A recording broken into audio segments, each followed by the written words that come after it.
All right, I have started the recording. Who would like to give the retelling and earn an extra experience point?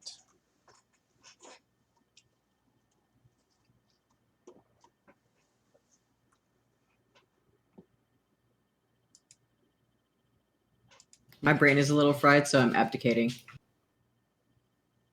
I think you did it last time anyway. Yeah, I think it did.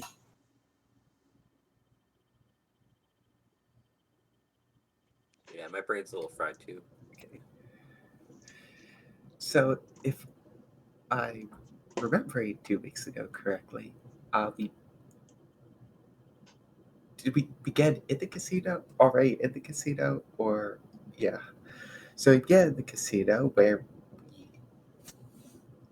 everybody but Avatala hatched a plan to basically threaten them as if they were going to blow up the casino as cover for smuggling a suitcase with Texas character. Unfortunate butler. It was successful, as well as some trinkets of various value were acquired during the hectic escape. The night party had split up to head towards. My memory is 2 weeks. Head towards the city where we need the moon game because I can't remember the name. I don't have it. But were ambushed by zombies. That were controlled by essentially a necromancer hitman that was hired not by the mining cooperative, but by someone close to the mining cooperative. And they gave full descriptions of the party. It was big going around. After holding off against the zombies of a grouping, they proceeded to. Is it Thorville? Is that the city? Well, first to Gateway. Before you Yeah. got to Thordale, you got to Oh. Gateway, which is the gate True, to Gateway. the underground where Thordale is. Yeah. Where we traded a flute that we had got a while back for information on where this explosive moon druid is hiding from a we traded to Salmancer as part of their former party. We then proceeded to Thornton, and we got a lot done, where we conned our way into Moongate access. In exchange for something that I can't remember what we gave up, I'm sorry. But we conned our way into Moongate access by pretending to be envoys of a diplomat that was based there. We have just arrived through the Moon Gate at the moment that we're starting here. I'm sorry that was a terrible summary. That's all right. The thing that you used to buy Moongate access was a useless trinket that Dasco had stolen from. Of course it was. From the casino. Yeah. Of course it was. Yeah. Don't you mean a priceless item? I mean, it was a priceless piece of silver, of course.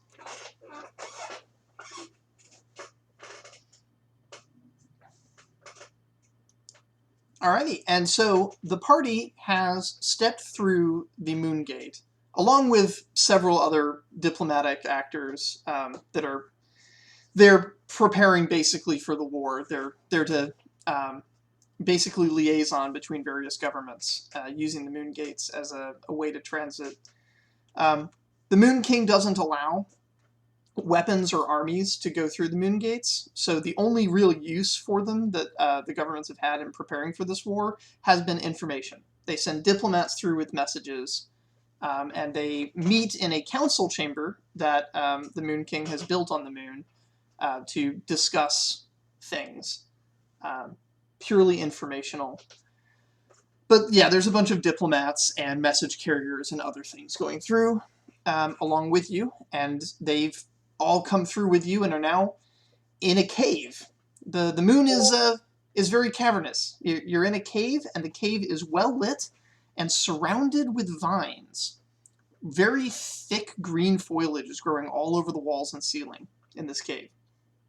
It's relatively small, but it extends onward into the, not really darkness, just the depths. And in that space, you see the line progressing. There are points where the cave sort of branches, and the branches are unusual. Some of the branches are just immediately dead ends, often with a wolf standing in front of them. You do catch one of these dead ends changing. It's as though the very fabric of reality unravels, and a picture of another cavern is painted onto the space and sewn in around the edges. And then it becomes real, and there's another place for you guys to walk. Some of the diplomats are splitting off down certain caverns as though they know where they're going. The lead one is currently stops and has a conversation with a wolf, apparently. It may or may not involve a cookie it's giving the wolf. And then the space in front of it changes to an opening into a beautiful orchard. And Dasco, you catch a sight of something in the orchard. On the other side, you catch a sight of a dog. And it's a dog you recognize. And as soon as the air has shifted, the dog seems to sniff the air and turn in your direction. There is a side tunnel you can dash down if you need to.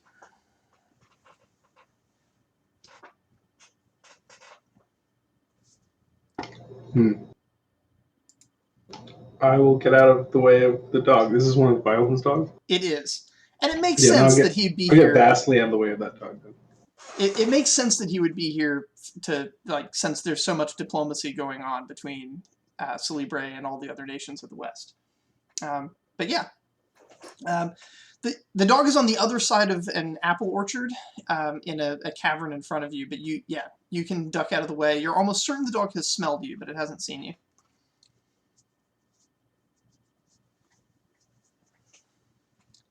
Okay, ducking and leaving. All right. Is anybody else going to follow Dasco down this alternate tunnel? If we don't, is there a high likelihood that we'll be separated? Guarantee, yeah. Okay, cool. I suppose we should. I mean, is he going in the direction of our objective? Because that's kind of like... Avatala is following. God damn it. Okay, then I'm following. Follow as well. Jesus Christ. The courtesan from Chops' establishment looks at you guys and goes, "Where are you guys going? We need to go this way to get to the embassy." Can I scoop them all up in my big strong arms and make them go where we have to go towards our objective? You can, but you might want to talk to Dasco about why he's so afraid. Somebody else has a better diplomacy stat than me, I'm sure. Dasco, what's going on? I have a leadership of 3. Can I boop them on the nose and say no? There's a magic dog that way. The magic dog doesn't like me. Can we make the magic dog like you? I shrug and I say, maybe. That would be nice. The magic dog has 2 modes. It's got the sniffing mode, in which case it's kind of disinterested, and it's got murder everybody in the group mode. All right, so who's our emissary guy? If we go to the embassy, that there's a dog that's going to cause problems for us. So we need to go around the dog, away from it. She sighs, says, all right, maybe we can get a side tunnel through the kitchens or something. Look, I gotta warn you, if we're gonna go through the kitchens, be on your best behavior, because security that way is handled by Randy Firehands, and we really don't want to be getting his attention. Isn't it Gear Hands? Gear Hands, I'm sorry. Yeah, I've done that twice this adventure. It's Randy Gear Hands. It's okay. We all have brain fog tonight. It's because he causes so much fire. That's why. I give Evatalia the "I'm looking at you" gesture. What? I give Dasco the "I'm looking at you" gesture. Tesco doesn't want to die right now. I'm oblivious and have no idea what that gesture means. I wink back. I bristle. It's going to end with this whole party standing in a circle, all pointing at their eyes, pointing at each other, just constantly. We are our brother's keepers. All right. So you guys kind of wander down this side tunnel, and the air just starts smelling really good. Like sweet bread smells, the smells of cakes being cooked. And you come into a large but rather hot room where there is a grid of stoves, and upon each, it's a 5x5. No, I'm sorry, it's more than that. Whatever. It's a grid of stoves, and on each stove there is a chef. Most of the chefs here are halflings, although there are a few other races represented here. What was the name of my Faith and Ock Baker? I can't remember. Is he here or no? He is, yes. He actually is on the Council of Bakers. So he's elevated above the normal bakers here. He's one of the judges that determines if their baking is good enough. I love that for him. And actually, he's in this room right now, as these bakers are getting ready to present their cakes to the council, which consists of 1 human and 4 halflings that are assembled on one side of the room.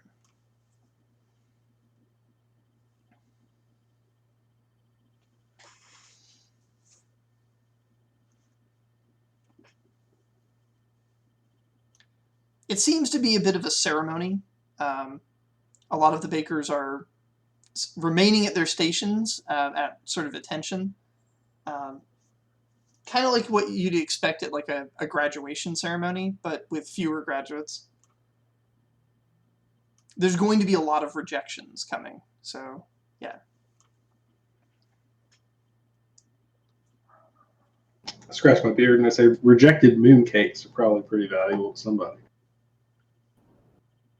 I mean, they don't need to know they're rejected.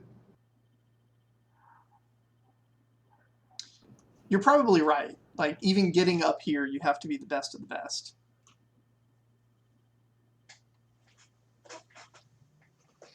The fact that of the 100 cakes that were baked, only about 10 are going to be chosen to be taken to the Moon King is, yeah. That's not necessarily representative of all these cakes being bad. Most of them are probably pretty fantastic. What happens to the rejected ones? Is this something your character would I guess that's personally a character. That's a character, I think. Like, Okay. not loudly, but like nudging the person who should know, I guess. Do you want to ask one of the chefs? No, asking like the person who. Oh, brought this back. the right. Yeah. This is, the ones that are rejected actually end up getting generally handed out around the moon. The accepted ones are going to be teleported to embassies or wherever it is the Moon King decides they're supposed to go. They're gifts for kings, emperors, wizards of great power.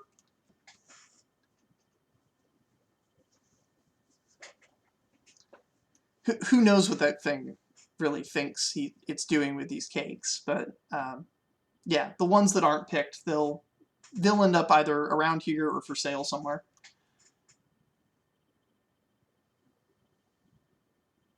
they have to be thoroughly scanned, of course. There was an incident a couple years back where it was discovered that a halfling spy for Aphthis was placing poison in some of the cakes.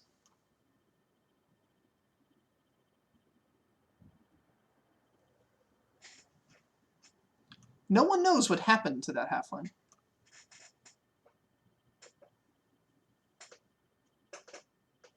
Heard a rumor that the druids caught on to who it was, and then that was all. That was the last it was heard of, and procedures for examining the cakes have become more thorough.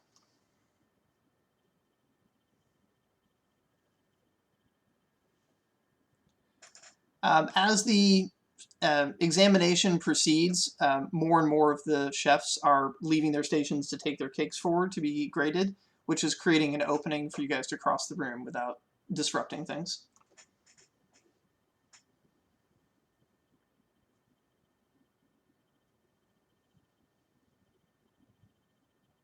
Sweet. We'll make our way across the room.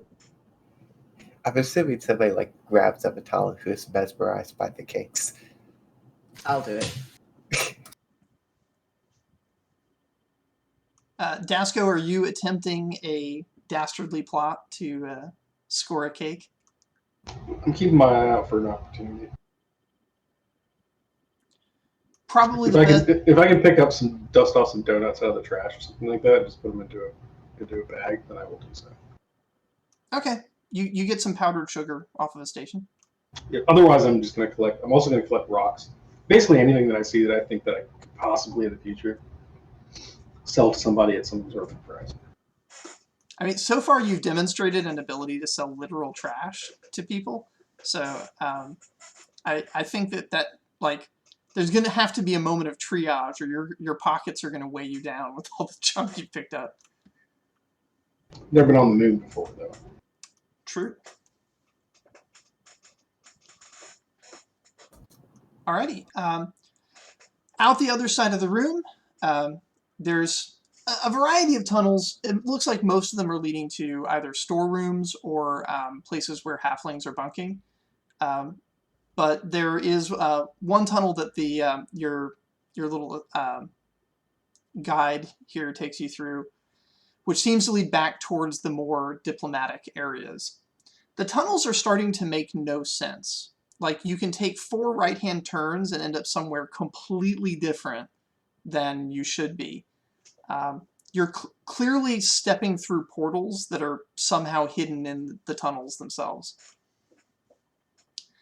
And then you come into a room that looks unlike anything you've ever seen before. This room has a skylight through which you can see the world above you. It's not exactly the world you know, but you recognize the basic shape. A sort of plate of energy upon which a half sphere is resting, with light emanating from the middle of it, blasting out of what otherwise you would think of as the North Pole. The equator itself being also a sheet of light. And you're looking down upon this this little bead with continents that are familiar to you from maps, but you have no real reference of ever having seen it from this distance. It nearly fills the sky, too. You're pretty close to it, but you're clearly also looking out at it from space, from so high above the world that it seems itself to be like a bowl put upside down on a table. Sorry, can you see was it big enough, the crash site of the moon? Can you see it from here? Yes, although only as a small glow.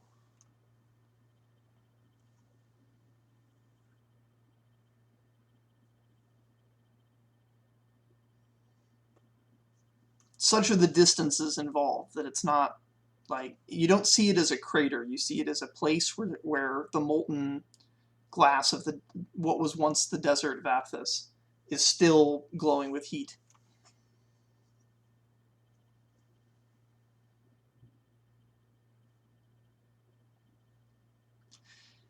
Having caught your eye with that, something draws your attention that's down on the ground beneath you. Because all of this is in a skylight up above you. But when you look back down, Tice, having specifically sought out that spot to look, when you look back down, you see what looks like a little finger painting of a rabbit on the wall.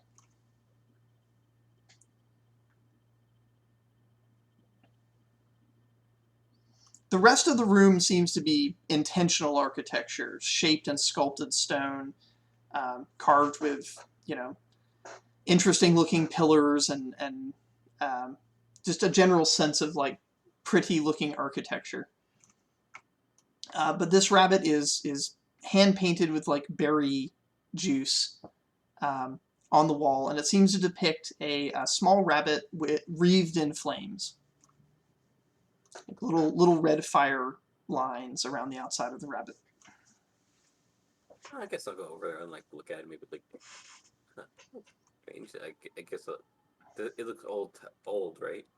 Or does it look fresh? Relatively fresh. You hear behind you a voice that says, "I should have that cleaned up," and another softer voice saying, "No, that would be rude. Let them have their tokens." Two druids are standing there, dressed very differently, one in long purple robes, the other in a mix of white and blue. I guess I'll look up to them. What do you mean? But what do you mean? What is this symbol? For some reason, it caught my eye. The Somnites are still leaving their mark, and they are ever emboldened by the moon's recent relocation. The one in that's the one in purple. The one in the blue and white says that it's important to them to have their symbols, and she was an important symbol to them while she lived.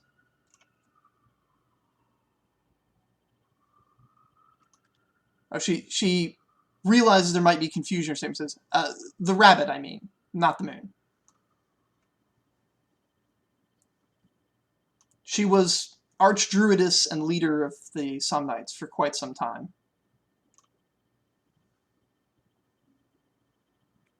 This painting looks fresh. So someone painted it here without no one noticing, or did some people notice? You noticed.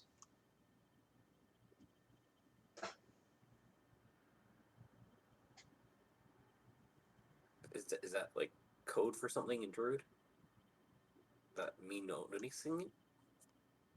I don't know. I don't really know much about the Druid stuff. You asked if someone had noticed it, and clearly you had noticed it. Oh, I was speaking of notice the person that made it. Oh, no. It is the nature of Somnites to remain hidden.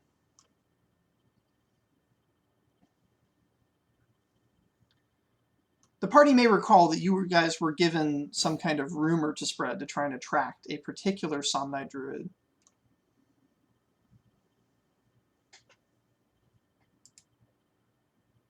What was that? What was the rumor again? I'd have to look it up. I don't have it written down. The whole party is there, by the way. Except for Kite's character.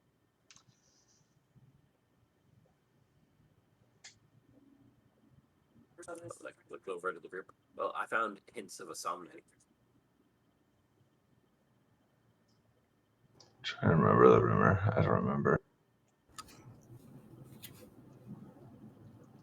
Troy, did you tell them specifically what rumor to spread to get his attention? It was just written, I wrote it down on a piece of paper, and I gave them that piece of paper. Okay. Well, what is that rumor? What does the piece of paper say?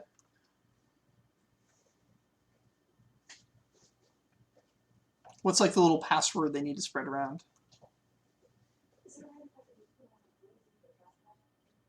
I don't know if I thought of an actual password. I know I said something, and I can't remember what it was, because I think I said half of it. But it's essentially just You're mentioning castle keepers, and then you're mentioning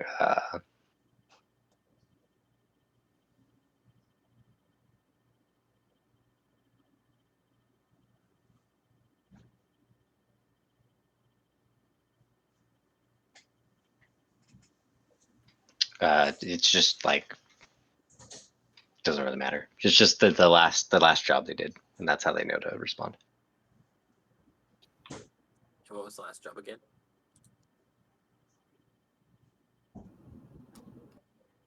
It'll be the like name of the castle that you came from, which I don't know if I had a name for it. You didn't. It's just that castle. Castle name, king name.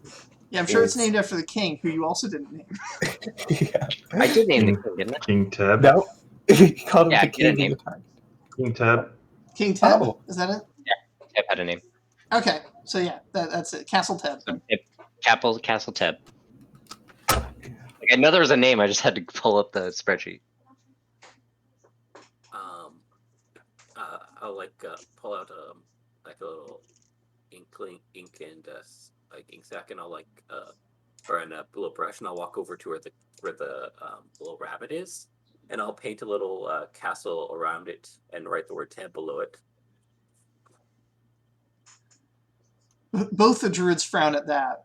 The one in blue and white asks, "Are you defacing it?" I would no. leave their works alone. Theirs is a confusing time. I would let them just have their totems. Oh, I'm just replying.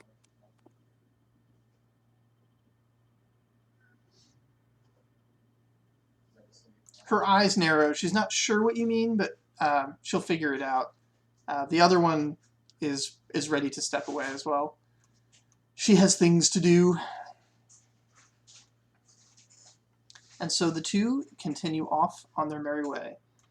Inuites and the Selunites? Wait, is it Saloon?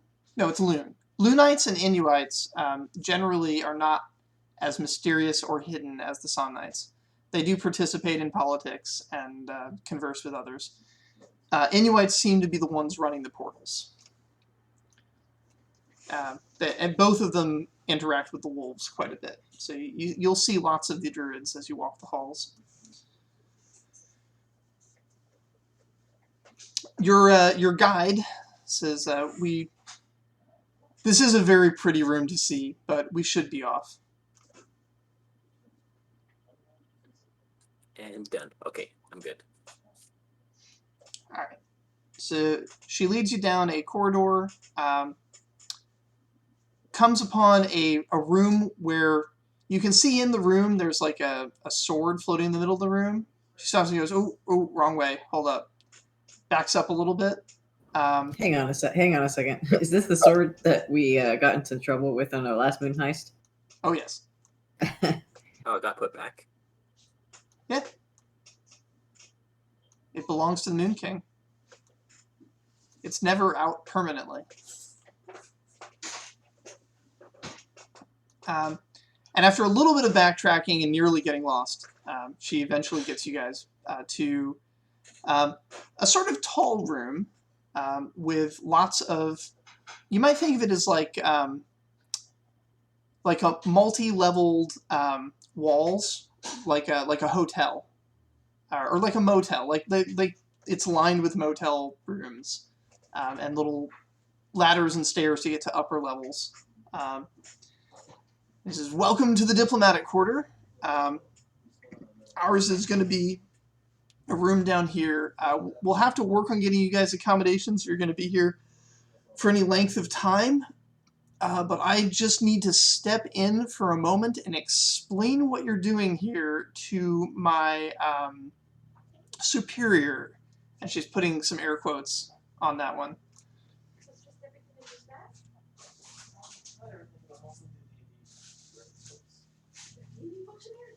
And so she goes into the building, and there's some conversation, and a few minutes later she comes out and says, okay, you guys can come in.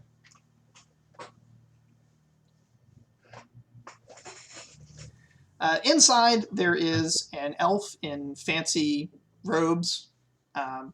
He is not at all behaving with any level of decorum. There's a drink in his hand. He's just kind of chilling, leaning up against a wall, fiddling with some little like magical and mechanical devices on a desk, just like relaxing. All sense of decorum and diplomacy is just lost.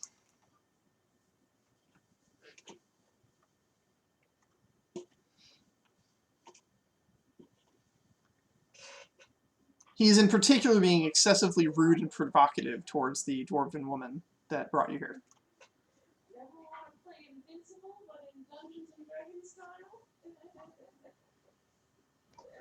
So, hello.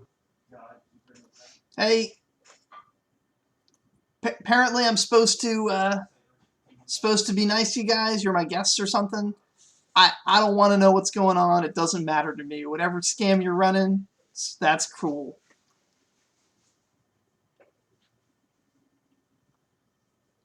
I used to do that kind of stuff, you know. Came up here to rob the moon itself. And now look at me. I'm a diplomat. We are all proud of you.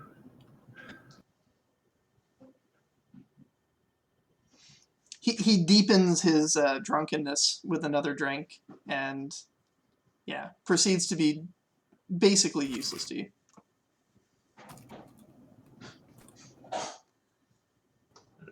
You're not going to be a good host and offer us some drinks? Oh my goodness. I'm supposed to do that, aren't I? Wait. I have an assistant around here somewhere. Just, that's you! And then he orders the dwarf to go fetch you some drinks. She grumbles and straightens her beard and starts going to get some stuff out of the out of the pantry.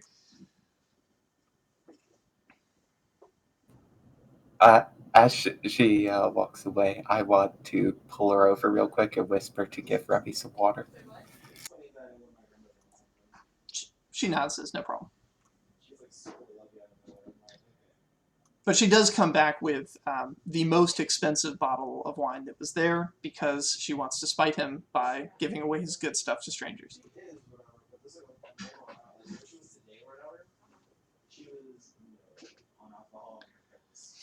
Yeah, those who wish drink and food, you can have it. But this is, this is basically just a stopping point here. And you can, from this sort of base, you can try to do what you're going to do on the moon.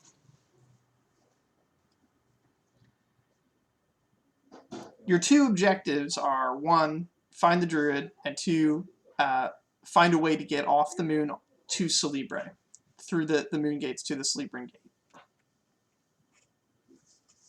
Jeez.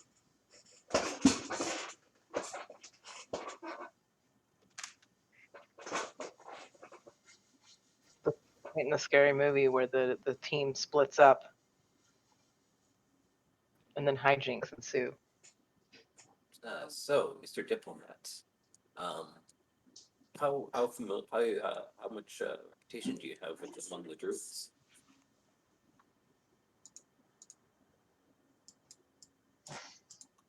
He cocks his head. Huh? Who's what?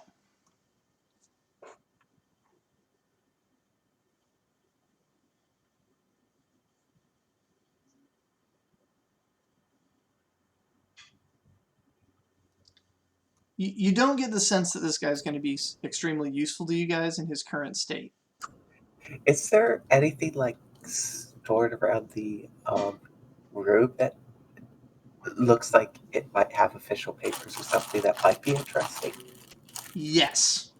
So as useless and corrupt as this guy may seem, he is the official ambassador to the nation of Philonaesthi, which is a highly xenophobic group of elves that don't even approve of having diplomatic contact at all, let alone sending this guy as their diplomat. But they kind of got stuck in it, so here he is. But yeah, he's got official diplomatic paper. He's got wax seals for proving that things came from his office. There's even some sending stones for messaging.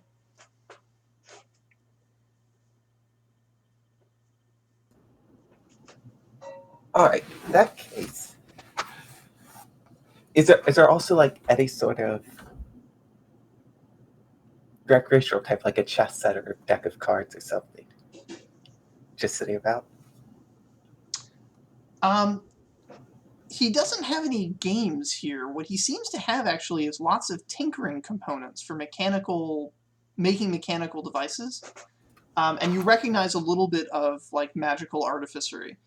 So it looks like he has some knowledge of how to enchant things and how to build small devices. And looks like that's basically what he does in his spare time, is he assembles small magical devices. All right, in that case, I'm just going to pick a random device saying, ooh, how does this one work? And he's happy to start explaining it to you, but he keeps explaining it wrong, being like, oh, no, wait, that was that other thing. Yeah. Is there something particular you'd like to get out of him? I just want to distract him. Cool. He is distracted. Yeah. It just maintain feigned interest.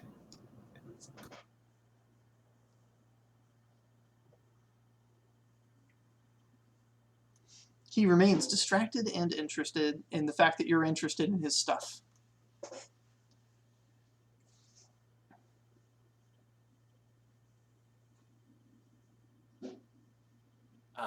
While he's distracted, I'm gonna paint that symbols in like in a spot that's like sort of out of not in the open, but like if someone had a good eye, they would notice it. Oh, the rabbit symbol? The rabbit symbol in the castle tab underneath it. I'm trying to spread my own rumors. Are you going to paint it you're inside the room? Sure. Yeah, I'll paint it into like one of the corners. If the intention is for it to be noticed by somebody, it will probably be more noticeable if you paint it outside on the outside of the building where people walking by might see it. Sure. Yeah.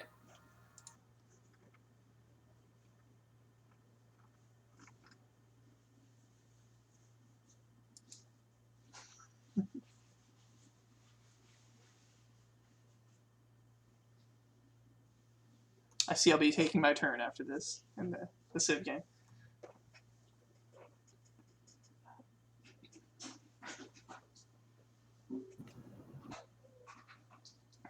Okay, so you paint it on the outside.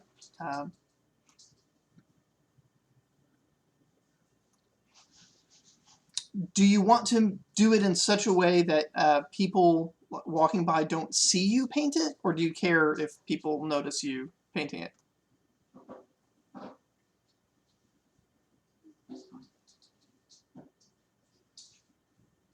I'm just I'm not gonna be sneaky. Just like go. Okay, a couple of diplomats kind of give you funny looks. One of them looks like he's gonna like call you out and be like, "Why are you doing that?" And then like, as the words are ready to leave their mouth, he sees which building you're painting in front of and decides he just doesn't care. You sense this guy may have kind of a bad reputation in these parts. All right, Troy. Word has reached your druid. Somebody has painted onto one of the totems of your deceased leader of your particular sect, a symbol of a castle with the name of the last job you did. It's clearly a message that would have come from your Sonomancer friend, but you do not hear the sweet note on the air that the wind carries when your Sonomancer friend is on the moon. Presumably you're in the hidden glade. There's a sort of hidden cavern full of foresty, wildlifey stuff, and with a little stream that runs through it. The stream is actually coming through a portal from the planet below and exits into another portal to the planet below. Of course. So occasionally fish actually swim through it on their way from one place to another. The main grove is kind of run by the Somnite Druids, but officially there is a leader. It's just that the leader is permanently in the shape of a bear, and is, ever since the moon fell, has also been on fire. Not burned by the flames, but just surrounded visibly by flames that seem not to harm him.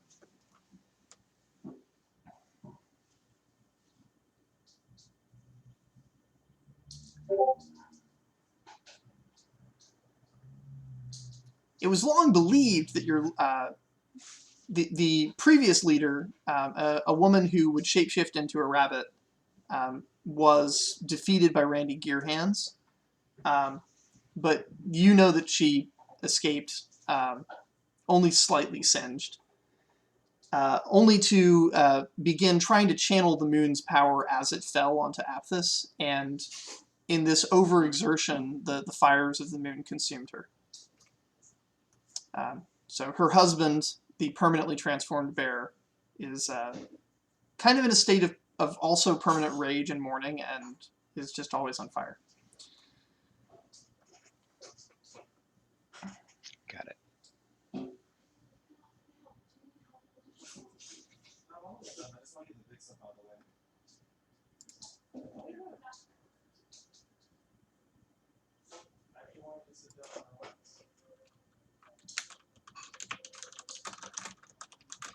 How easy is it for me to navigate the moon?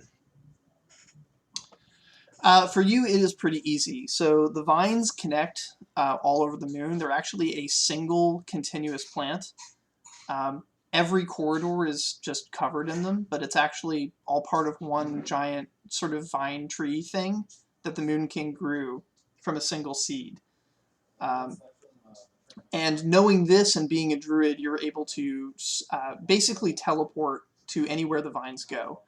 You can step into a curtain of vines as though you're just parting them to enter the woods, and you'll pass right through the solid stone and transport to anywhere else the vines are. So getting around the moon for you is pretty effortless. That will not necessarily be the case when you leave the moon. This is sort of a local superpower that the druids have been developing for this particular location for a very long time.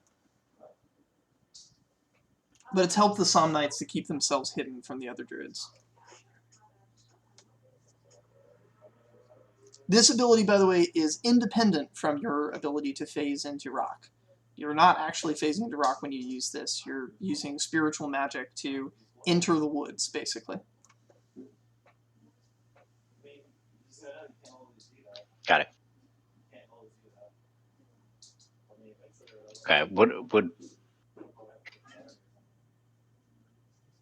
Would I just as a wonder, I know what my I asked for this calling card essentially, but would I be insulted that they marked up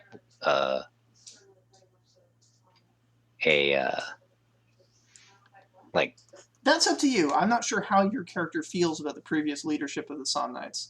She was particularly keen on pushing the agenda that an avatar of fire would lead them all to glory, and she believed that Randy Gearhands was that avatar. She then failed to convince him to join the cause, and was defeated by him in battle, as she attempted to detonate explosives in the flour storage area of the kitchens. Which would have been super bad. It would have been super explosive. Randy defeated her, prevented the explosion. She retreated back here in shame, and then when the moon was going to fall, she decided to channel its energy, and it was more than she could handle, and she incinerated herself with the moon's falling magic.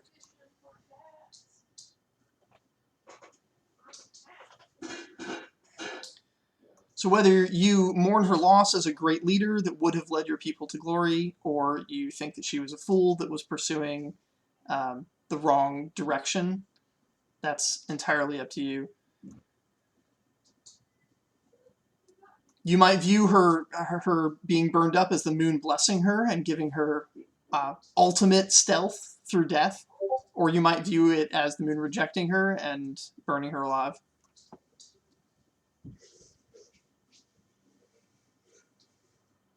Yeah. Security on the flower silos has definitely increased. I like ultimate stealth. That's actually a fantastic way to think about that.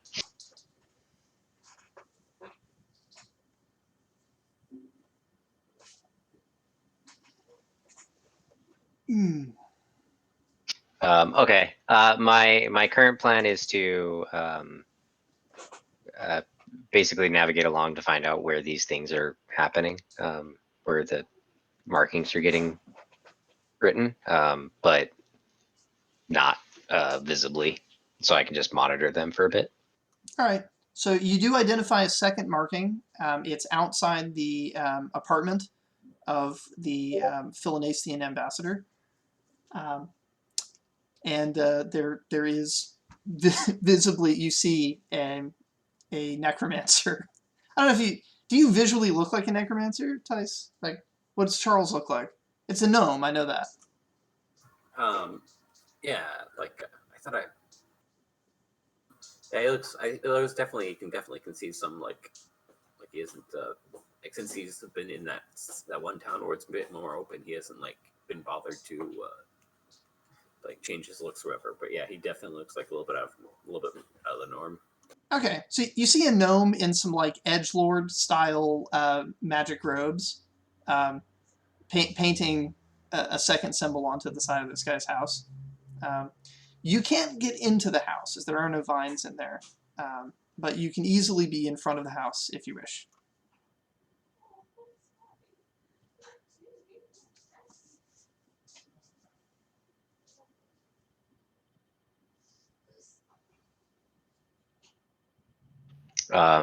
Yeah, that's fine. And so when I'm traveling by vines, am I like exposed as soon as I move through, or is it like you were mentioning, it's like a forest essentially, and I can kind of sit on one side? Yeah, so you can sit on one side looking through the vines, no one can really see you. And then when you want to, you can part them like a curtain and you're there with solid stone behind you, and the vines go back to where they were. Got it. So for now, I'm just, that's where I am, just as close as I can be watching what they're doing. Okay. So eventually the gnome finishes and heads back inside the apartment.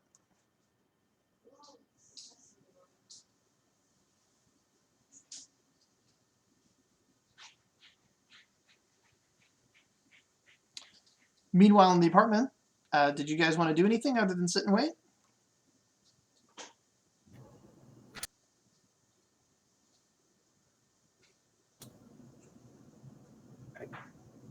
If anybody wants to look at papers or take something, now's your opportunity. Yeah. Does he have like yeah, I'm gonna take one of his stamps. And does he have like travel papers? Or whatever, are there special papers for that to just write a note? He does, and he also has an assistant. Well, what is she? She's pretending to be an assistant while she's up here, but he knows he hired her from a brothel. But she is not as drunk as he is, and she does notice you're going through his stuff. So, something Of the particular? two of them, she's the only professional. Yeah. So looking for something particular?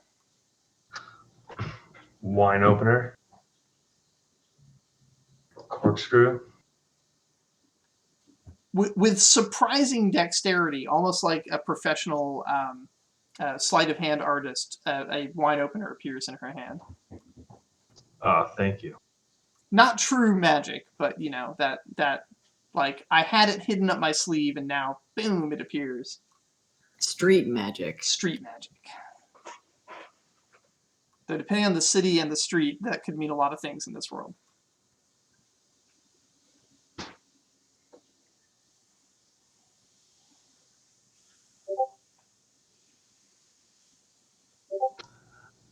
Awesome. Now I need my glass is smudged. I need a new glass. I'll show her my smudged glass. She smiles, her eyes narrow. She turns around and goes and fetches you a new glass.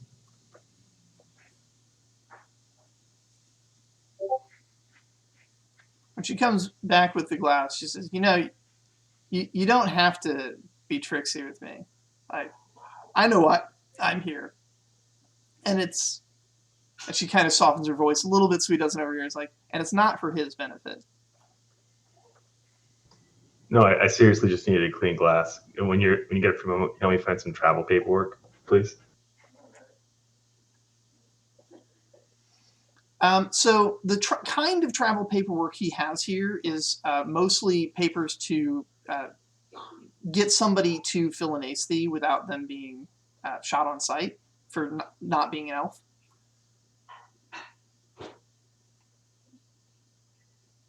Looking at the map, Philanacea is not particularly on your route on this one, although you never know what Dasco will do with papers like that.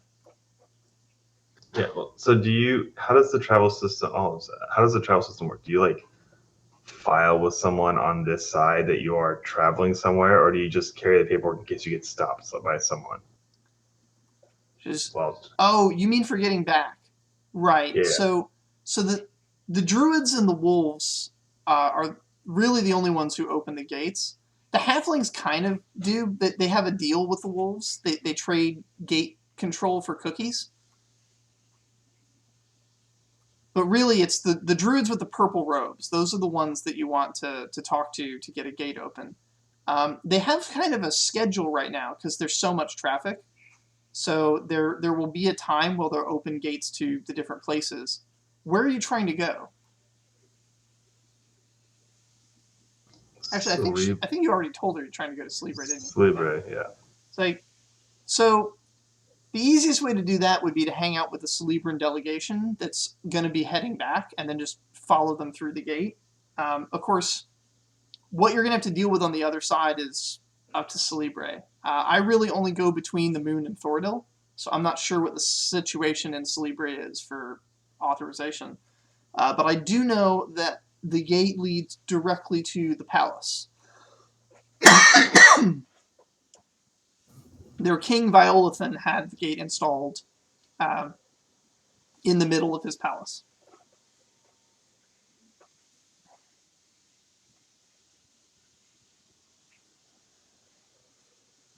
Must have been quite a thing if you think about it. All these kings being asked where they'd like their gate to be put. I bet half of them didn't even know what it was for yet.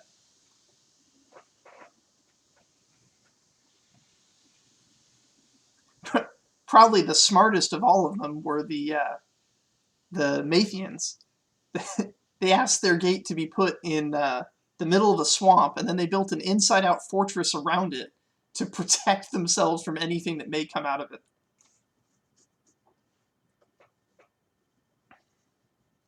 From what I hear, though, they've abandoned that spot. I think the little robot mechanical automaton creatures control that now.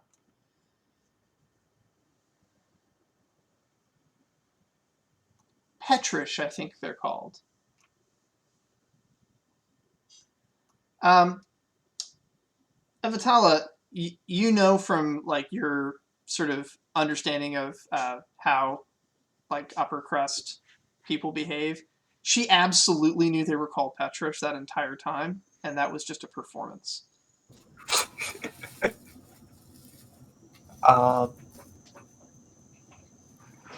Question. Because like I'm not actually listening to what this guy is saying. I'm just doing the and the that's interesting. Do I have information for my status as part of like Malvar family of how Moongate authorization works from Celebra's end? Because presumably somebody from our family has gone through at least on the hack mission. Go ahead and make a resources check. Or a connections check, actually. And you know what? Which one is going to change how the answer comes out, depending on how many successes you get. I think it will be connections. Okay.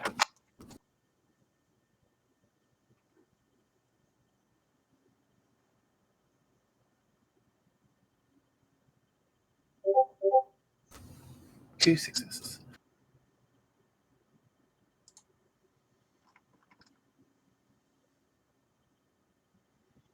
All right. So while your family does have a lot of connections, and you've probably met people that have gone through the gate, no one in your family is connected enough to have ever had that privilege. Your family is wealthy, but that does not necessarily grant them international level privileges. Do I know, like, how the authorization process would work if we wanted to? So it seems like on the moon side, things are a little more lax, but when you get to the palace, you're going to have to damned well explain yourself or end up in a dungeon.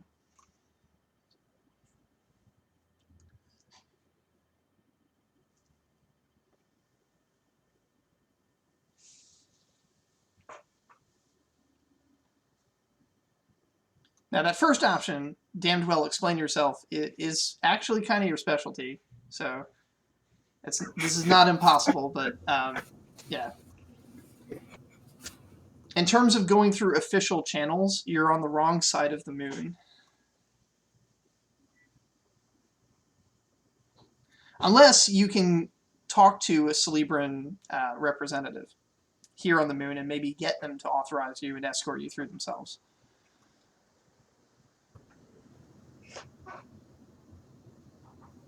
You might have to do a bit of carousing to accomplish that. And you'll need to keep Dasco away from the dogs, as apparently Violathan is on the moon, and Dasco and those dogs have a bad history.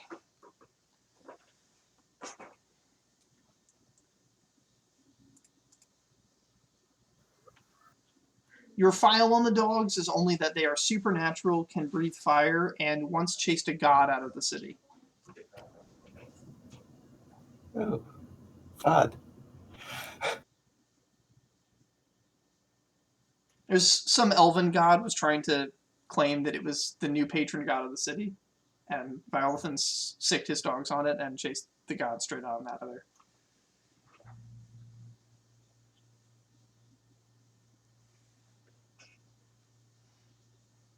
Rumor has it that god later set up shop in Corlanth.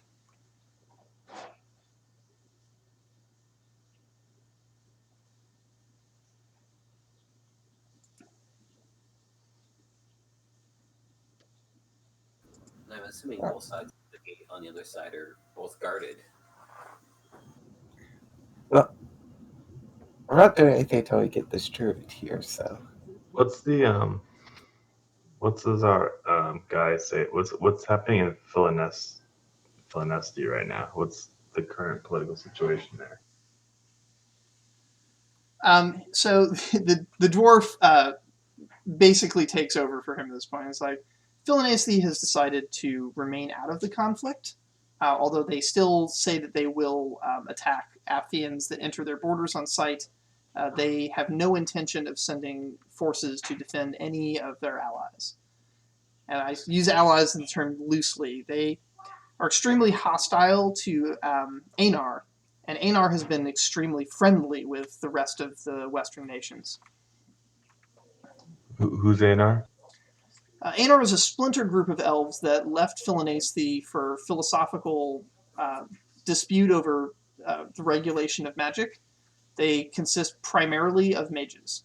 Almost everyone in their society is of magical ability and potential, and they, when they made that split, they caused severe damage to the city of Celebre in taking their magic tower from Celebre. I guess they'd left it there a long time ago, so they picked it up, and it caused a lot of problems. They have been, in the interest of diplomacy, engaged in reparations, helping Celebre to rebuild a new magical academy, and even awarding Anarian graduation to some of the Celebran students. And how do I can ask Abitali about this also, I guess. How do Celebrans feel about Anar?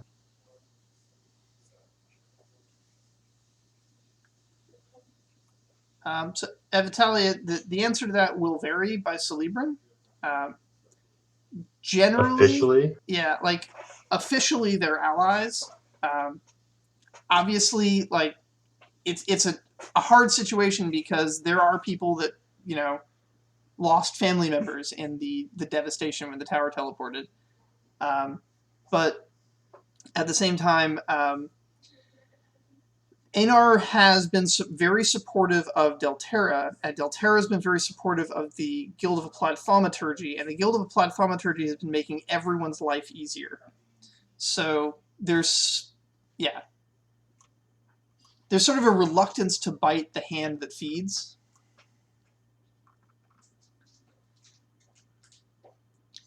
There's also been a lot of pushback too, because the one of the other main opponents to Anar was the Mage Registry, who were preaching that mages should be registered and controlled and locked up, and obviously Anar is super against that. But the Mage Registry was not specific about just going after Anar. They wanted to go after all mages. And since there are also a lot of natively Celebran mages, they had a hard time getting the local population in on that.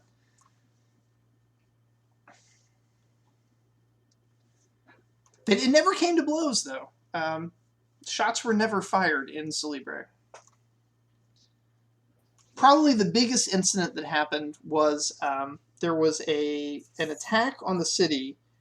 It's not 100% clear who the person was, but a foreigner from the south pulled a portion of the ocean over the city like a dome and froze it into ice in a conflict with an Anarian mage. However, the local mage academy had students that had been trained in search and rescue techniques and spells, and they managed to prevent pretty much any casualties. There were injuries and certainly a lot of property damage. But on the flip side, everybody had free ice for like a year. That section of the city is still permanently colder than the rest of the city, and as a weird side effect, seems to have created an area where one of the plagues from Aphthis, called the Cinder, just can't function. So people who have the Cinder tend to go there to wait out the plague and let it get cured out of them.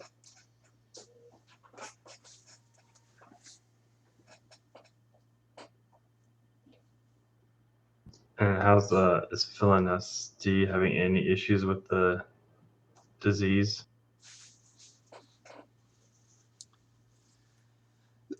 She doesn't know, so the dwarf is like, information like that has not been coming out.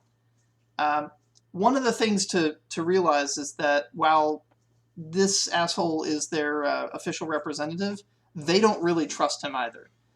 They did have some handlers that they sent to try and keep an eye on him, but those guys have since given up and gone home when the conflict started, as they're more afraid of catching a disease up here than they are of letting him run amok. They do have magic, though, and the disease has shown to have magical solutions and cures. It's just that they don't share information. This was the main conflict that separated Anar from them, is the Anarians are very big about sharing information. When they invent a spell, they tell everybody about it. They try to teach everybody how to do the new cool thing they've come up with. The Philinasians think that's super dangerous. You shouldn't do that. And they are really big on keeping all of their discoveries a secret. Even from each other, which makes it even more secret.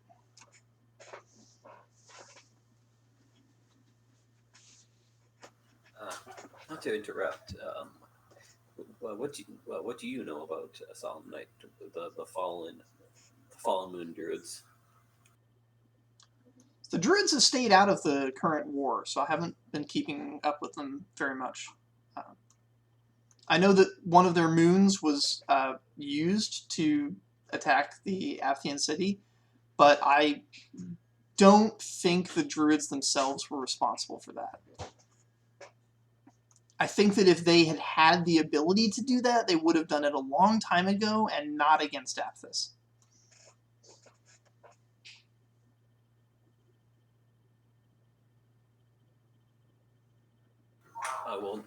Besides the war, I've got a fairly busy day tomorrow. I've got do you or like any of the comics here know anything about the Solemn Night, the druids? She shakes her head, waggling her beard back and forth. Says, no, not really. They tend to stay out of things. It's the Inuites that matter up here. The Inuites control the gates. The Lunites and Somnites are a sideshow.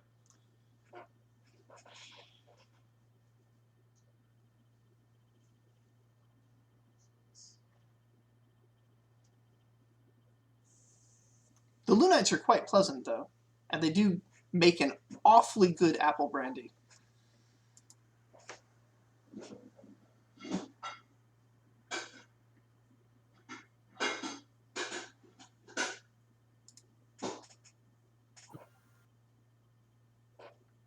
So where should we go next? Or should we go somewhere else to look? Well, look at the group. I was thinking about hitting up the Celebran delegation to see if we can get official passage. Hopefully back and forth. All right. The dwarf says, well, if that's your plan, I can show you where the council chambers are, or I can show you where the Celebran delegation's apartments are.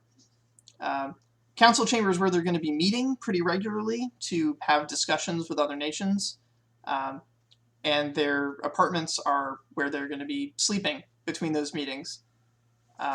Aside from that, there are a couple like socialization areas. They're not super well visited by everybody, but there's something that you might call a bar. They don't charge money or anything. It's basically just some druids that make drinks out of the apples that grow off of the trees here. If you trust that sort of thing, then it's a place. Jackie does not trust that sort of thing, but Rara probably doesn't know better. But having her last experience with alcohol, is not going to have alcohol for a while. I trust that nothing good comes from drinking lots of alcohol. Well, just a bit of meta lore. I'm pretty sure Chops ate one of these weird apples, and it was super bad. It was, yeah. Now, there were a lot of mitigating circumstances about that particular apple. It was purple instead of red. It was happening during the Dark Worm event, and some other stuff. And she was cured. So I mean, yeah, physically. Yeah, physically. The nightmares won't stop, but physically, it's fine. I mean, I'm down for going to hang out at a bar and run into some of the Celebran delegation.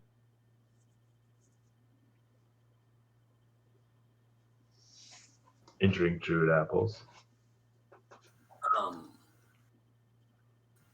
I was thinking of maybe just taking a little stroll down some of these hollows, since I can't seem to find the druids. Maybe I'll randomly stumble upon something. I don't know. Go for it. I will walk around the entire moon until I run into the specific druid I want. Well, I got this paint, At one point, they might just get annoyed enough that they might seek me out and tell me to stop it. Little do they know, Troy, that you're sitting in the bushes staring at their apartment. But you said there were sending stones. Maybe I'll just take one of these and we can use them to keep in contact with each other. Sending stones are basically pre-enchanted to communicate with each other in pairs. So these sending stones probably have other sending stones down on the planet that they're meant to talk to. Yeah. You can keep in contact with the fellow Aestes Yep. if you really want to. Actually, wait, that's a really good idea, and I'm kind of interested in taking a sending stone out just so I can bother them.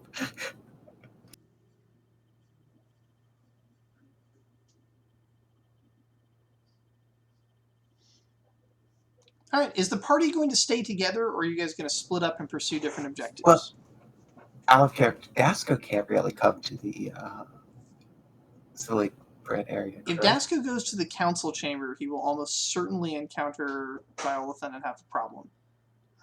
It's not necessarily true that that's going to be the case at the apartments. Violothan is a king, and as a king, he is probably going to go back to his palace to sleep rather than slum it out with the other lesser diplomats.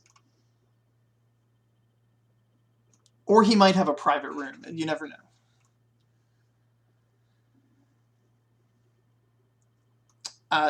Violothan will certainly not be caught dead at the Druid Bar.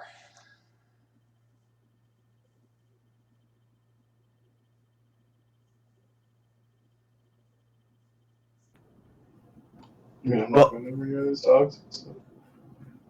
Avatala absolutely wants to drink magic apple juice. So I think she wants to head to the bar. All right, who all's going to the bar? Let's get a list here. I am. So Evatala, Remy, I'll join as well. Barnabas. My concern is that I'm the only strong combatant, and I don't know where I should go. In case shit pops off. I mean, we're just going to a bar. Odds of us getting in a fight there are Higher than you might imagine, because it's a bar? Flashback to the beginning of this entire adventure with Remy in jail after punching some pay in a bar. Hey, I was released. Yeah, after weird things happened to your paperwork. Don't know how that happened.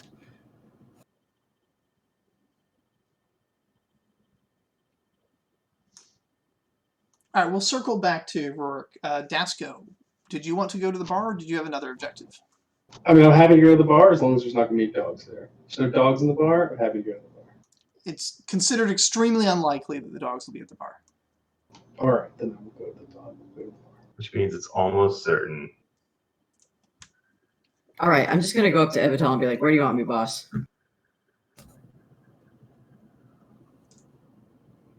If Bromstone is Charles Bromstone going off on his own? Who's going on his own? Charles, he are you going to the bar with the rest of the party? Oh, no, I was going to go for a little walk, and every once in a while I was going to send out a reply. Okay.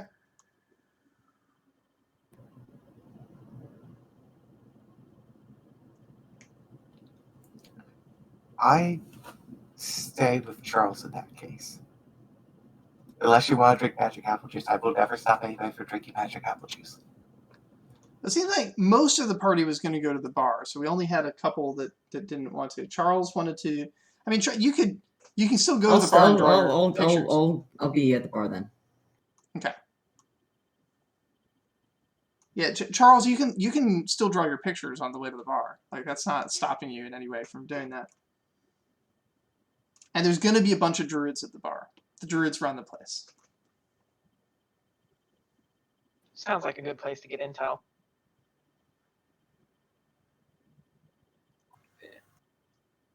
Okay. Duffel, you see the group of 6 come out of the apartment and begin heading off down a cavern away from the apartments. It looks like they've been given the standard tourist instructions on how to get to the Apple Bar. They pause a couple times along the way, and the little gnome draws the picture again. You're drawing the whole picture, right, including the rabbit? Oh yeah. Okay. So whatever the gnome's intention may have been originally in defacing the symbol of the rabbit, the gnome is repeating the symbol of the rabbit over and over again. So there are now more rabbit totems painted onto the walls of the caverns, in amongst the vines.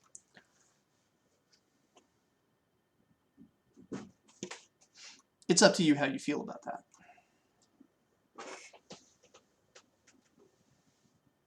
Still trying to decide how I feel about the rabbit. I think I like the rabbit. So at this point, I appreciate that the rabbit is being spread around. I can tell where they're going, or this is just me like following them. You've seen enough tourists get the same set of instructions on how to get to the Apple Bar that you're pretty sure you know where they're going. Like every new every new employee to one of the diplomatic embassies eventually gets this sort of dare. Like, I dare you to go try their apple brandy. In truth, most of the apple drinks served at the bar are non-alcoholic. They brew just like cinnamon apple ciders and nice, just clean apple drinks. The halflings have access to an extraordinary library of spices and flavorings, which, with careful trading of their magical apples, the druids can get a hold of some really, really nice flavors. It's all, of course, apple plus something else, but yeah, there's a lot of good stuff there. And all the apples are homegrown right here on the moon.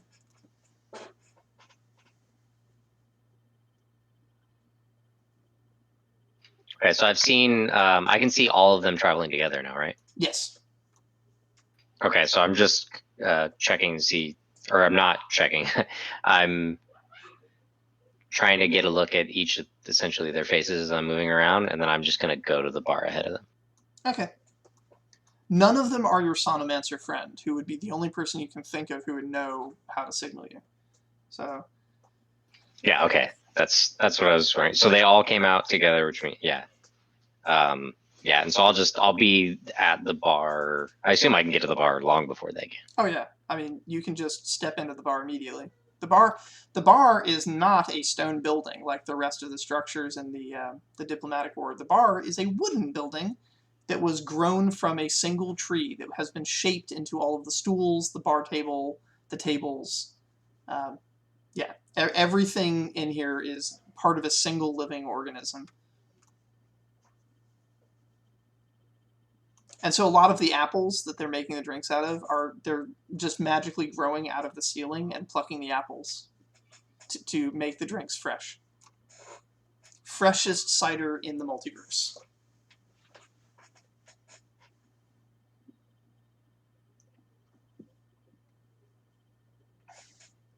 All right, guys.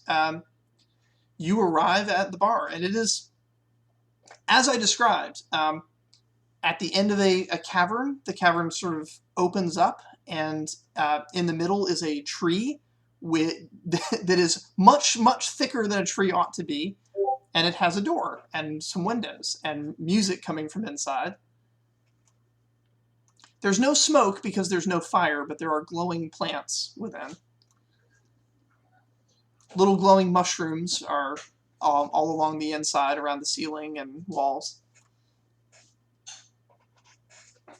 There is a halfling bard playing an extremely expensive sonomancer-made guitar that is basically sonically inducing a magical spotlight to shine down on him as he plays.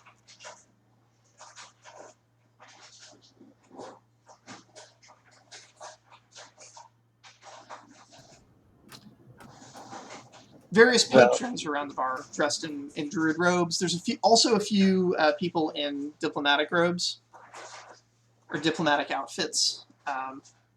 You do spot a couple people that look like they might be Celebran. The colors are right for the Celebran flags.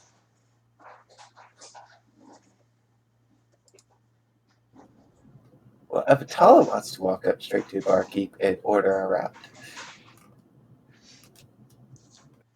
The barkeep is happy to oblige, and interestingly and weirdly, does not charge you money for this. They just seem happy to see people enjoying their apple cider.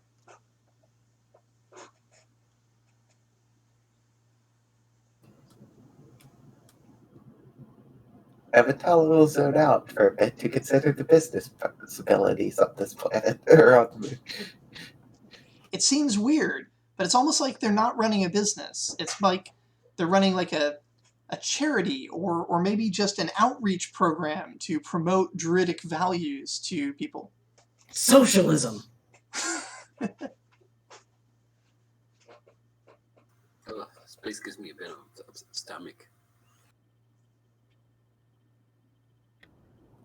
How do the ciders type things taste? So most of them are cider plus some kind of seasoning. So like cider plus vanilla or cider plus cinnamon. Those seem to be the big popular ones. But there's a few others that are cider plus certain berries. Those are not in large supply, not because it's hard to make, but because the berries are not grown locally. They have to import them. So what the barkeep has is he has a limitless supply of apples growing above him that he just opens his palm and they drop down into it from magic, and a highly limited supply of other ingredients to mix with them down below the bar. So some barrels of like imported blackberries and various spices and things. Okay, I don't know about you, but I'm sad that this doesn't exist in real life. Because I would spend hours here.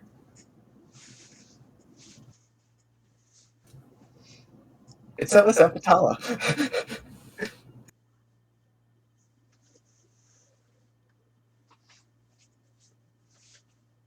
Now, Duffel, you do see the party come in. One of them immediately begins ordering drinks. Are you in Somnite robes, or are you disguising yourself in any way? I've Somnite robes. And Okay. what are color are those ones again? I forgot. Red. Red. The red of the moon. It's a red moon, and so they wear red robes. Sometimes they'll mix it up red and black, you know? Like, it's because sometimes the moon is in shadow. It's a good color combo. It is. Well, currently the moon's in the ground. It also weirds people out. They're like, but you're druids, you're supposed to wear green. You're like, my moon is red. Also, I'm a druid of fire. Also, leaves can be red. Yes, they can.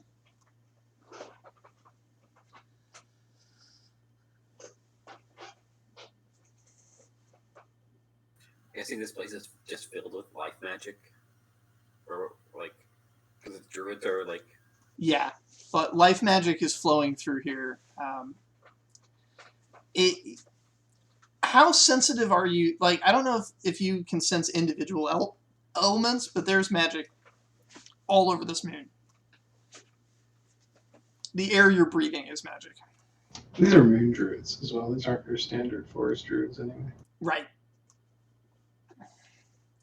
So, like, the Inuites are, they're very much about, like, the nature of the universe and physical laws and the study of, like, why reality is.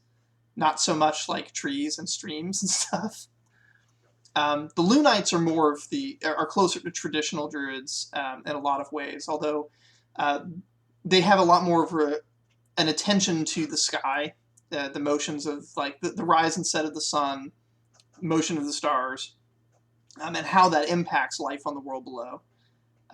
And then the Somnites were they were all about the removal of civilization as a factor.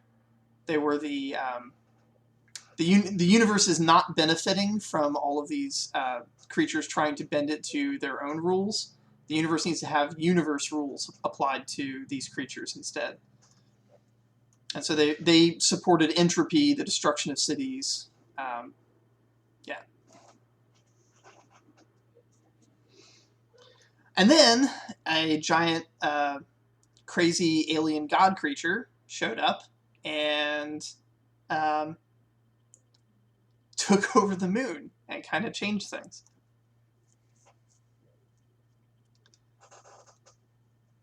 Yeah, it was more like I was guessing that's like I've known like I do a lot to do with like death magic and necromancy and stuff that like being in the presence of like a different of the opposite would be easier to tell.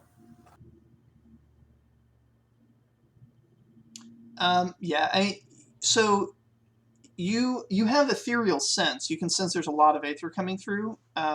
You're not an elemental kinetic, so you can't tell what type of ethereal energy, but it's usable for you. Like the fact that they're probably using a lot of life energy here is not messing with you. Now druids typically are not channeling aether, but there is a huge amount of aether channeling through here, so it's probably not being channeled by the druids. It's something of a contradiction that like the druids generally don't channel life magic. They channel the philosophical magic, and often that philosophy is pro life energies and stuff, but literal life aether would be channeled by a biokinetic, and yeah, and that is happening, just not from these druids. Yeah, you would be able to see that as a mage anyway. Like even necromancy is a pure death magic, or pure negative energy. If you were necrokinetic, though. Yeah, but if you were necrokinetic, you couldn't do much else. As a necromancer, you do have the ability to cast a fireball if you need to.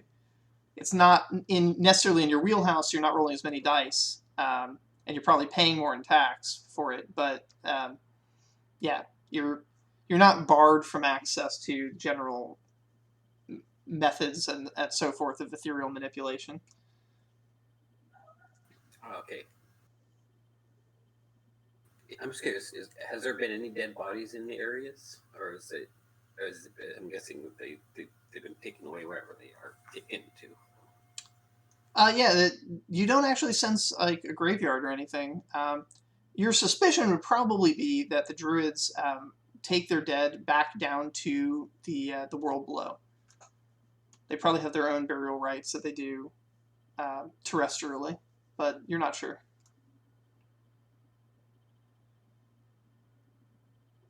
There was one creature that died here. You can sense that sort of echoing.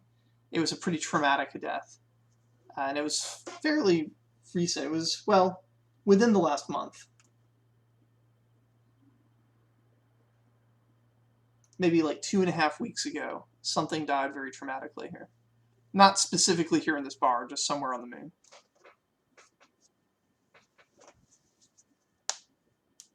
Okay, I'll keep an eye on my pocket watch. But yeah, I'll just let the rest of people do their thing. Cool. So yeah, amongst the druids here, you guys do spot someone in the red robes of a Somnite.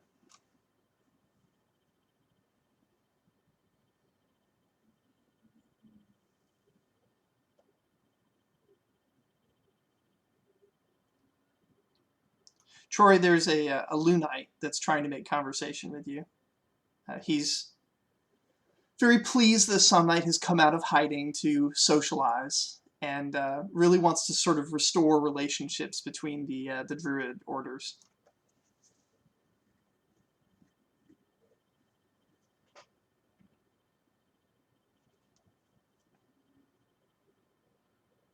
It's a complete distraction from your objective, but there they are.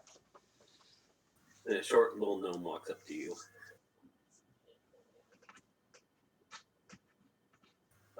He's got the colors.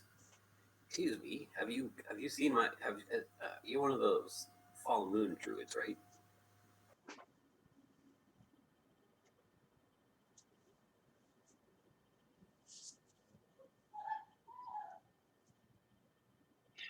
I believe you mean to say Somnus.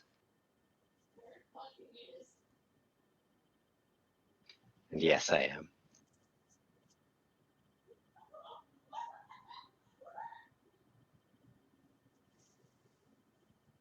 Oh, good. Me and some interested individuals have been looking for the Somnites. Well, now that we found one, I've been trying to send a little reply back to a very special Somnite. I can't seem to find him.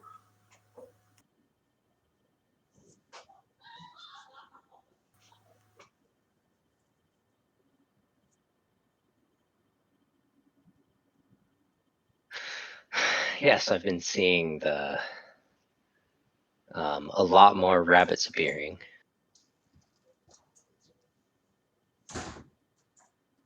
On the walls. Trying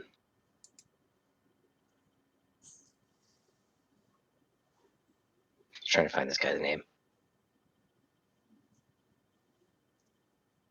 I see everyone you've been traveling with. Where's Jorher?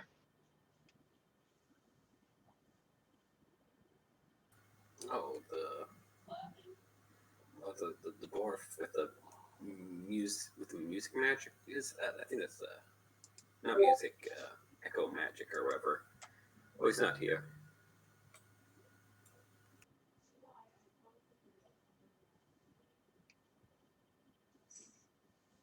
Oh, he's doing well.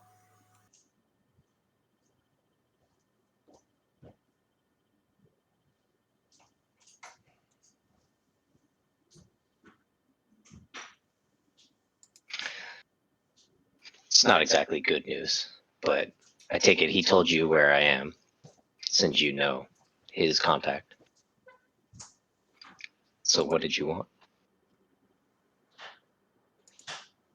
I'll walk over and pull on our leader's wrist, like, oh, by golly, my technique worked. I think I found him. I'll pull him over. Or her over, yeah. Yeah, Chris has stepped away for a second, so we don't have access to Remy, but Talus here. I'm back now. Oh, good. Avatal is currently just ordering one of everything. Yeah, Charles Bromson like just come up to you and like, I found him. My technique worked. Excellent. And I'll bring them over to the druid.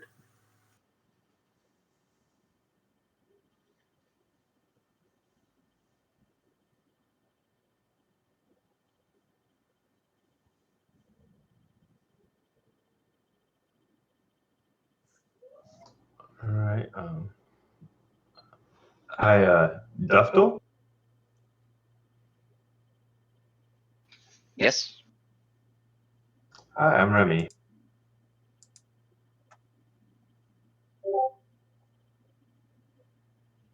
Nice to meet you.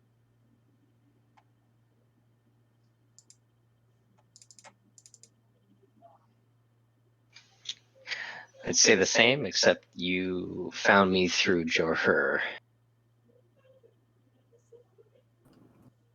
Well, that's because you were up here and we were not.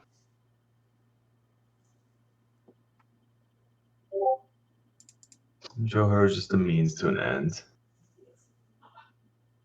So you don't work with him? Nope. No. We're a separate group. We were looking for you, and Johar was our lead. Very difficult to find. Thank you. Avatal is going to wander over with her $6 or $7. I will grab one and start drinking it. At least he's doing better than his jester friend. It takes several just to relieve Evatala from having to hold so many drinks.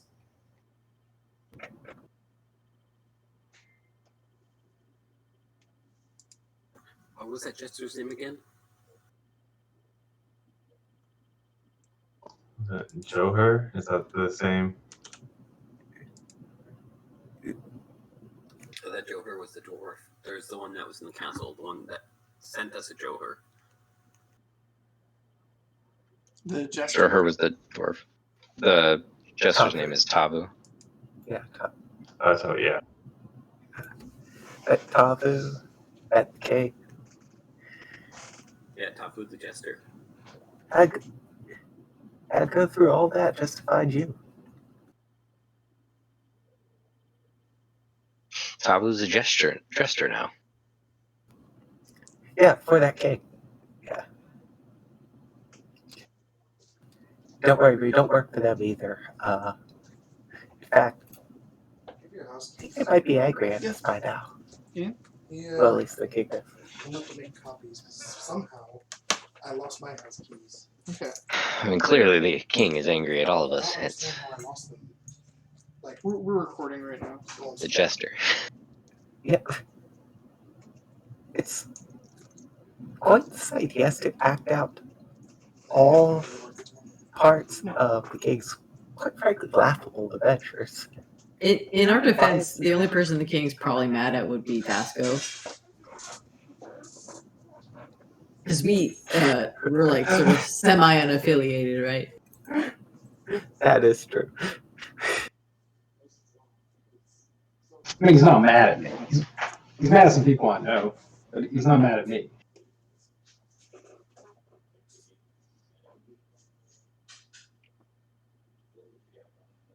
I smile broadly and say, he wants me captured alive.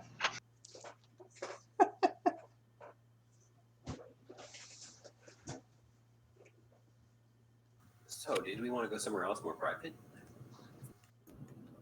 I mean, It's a little bit forward, don't you think?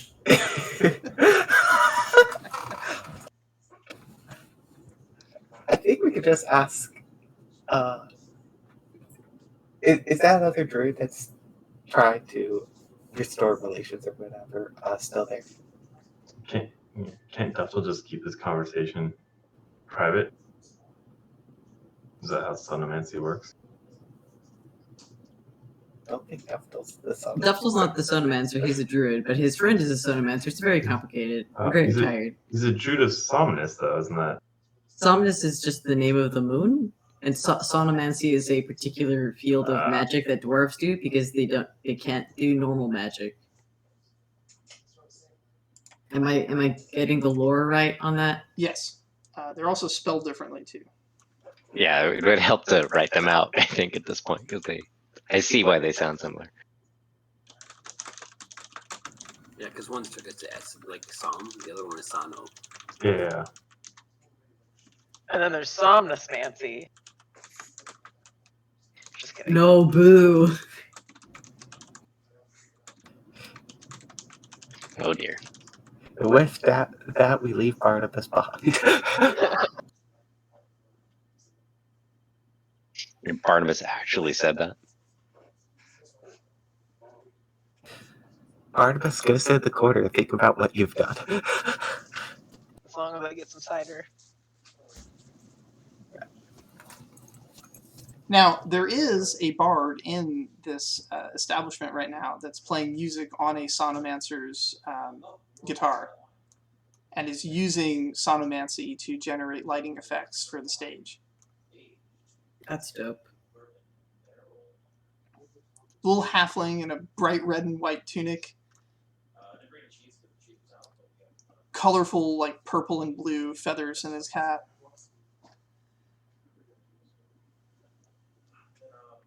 Very, very flamboyant bard. Definitely having some fun. And, yeah. And has sonomantic ability if you need to try and make use of that.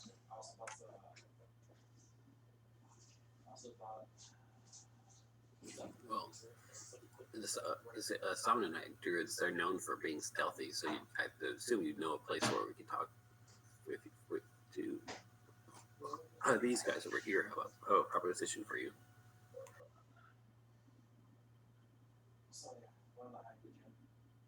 And it's a pretty good one.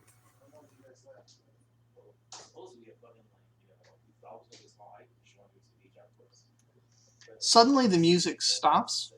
The lighting effects cease as the sound vibrations come to a stop.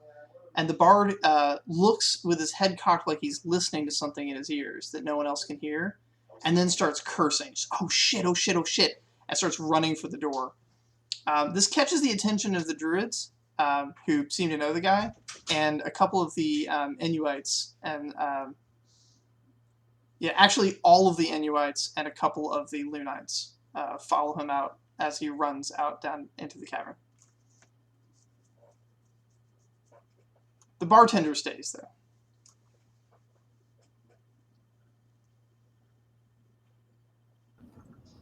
Well, that was weird. I think I'm going to order another cider. Quite like the berries one.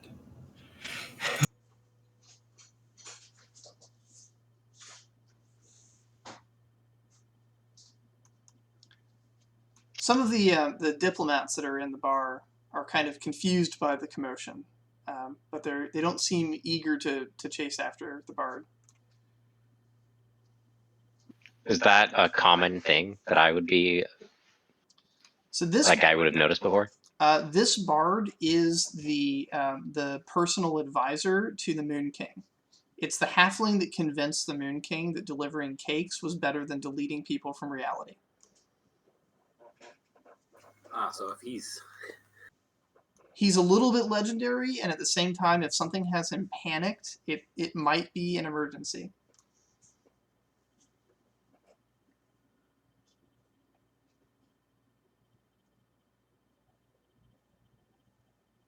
So that quiet, private place to go talk? It's kind of come to us. No, I don't know if we want to stay here anymore.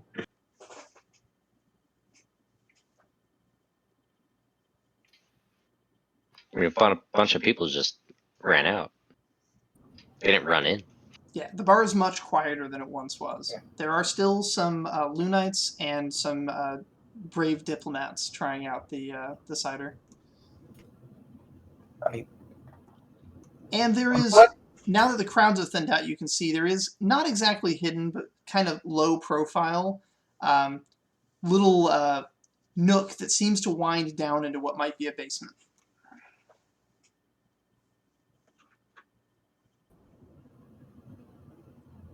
On one hand,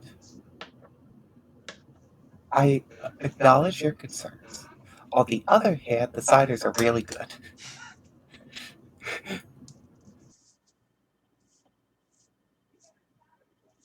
All right. Man,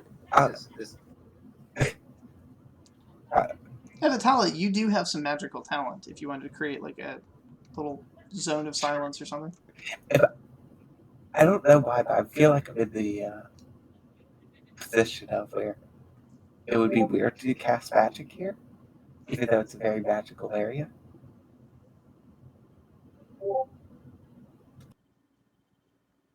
Some might argue it'd be weird not to cast magic here, but yeah.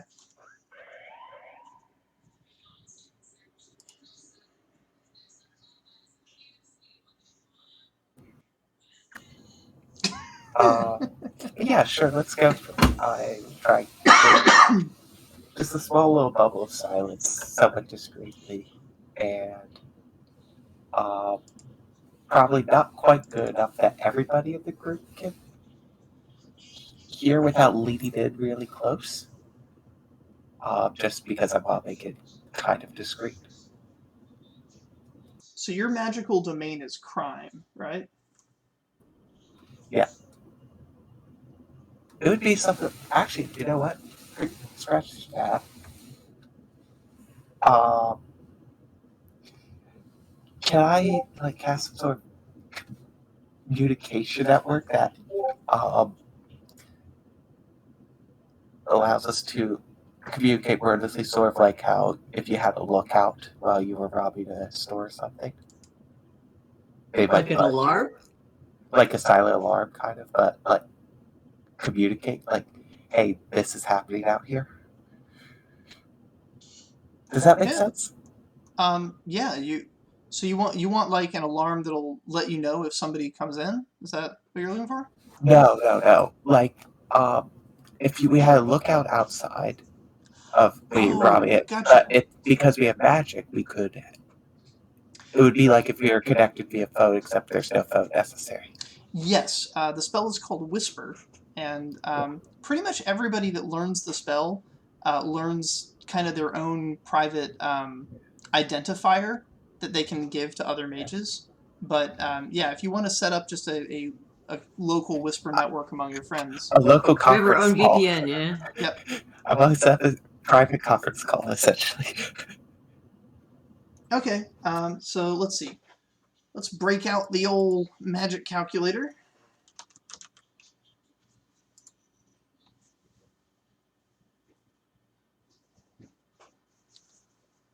So this is a small group. It's going to last for a little while, I presume.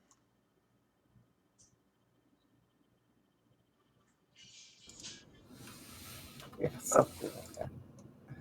Where is the spells and powers? That's not it.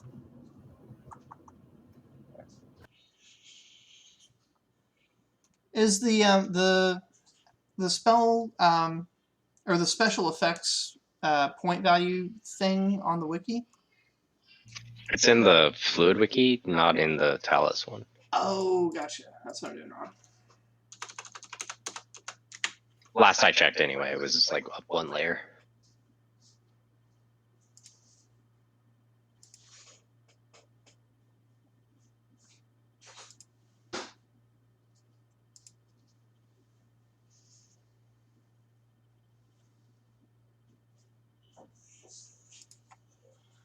Powers, right?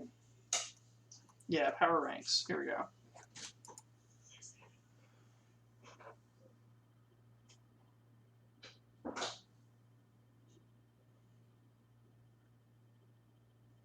Alright, so the effect is a boon, basically.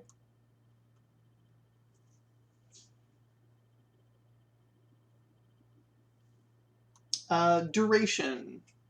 Do we want this to just last for the scene, or do we want this to continue to be connecting you guys for the duration of while you're on the moon?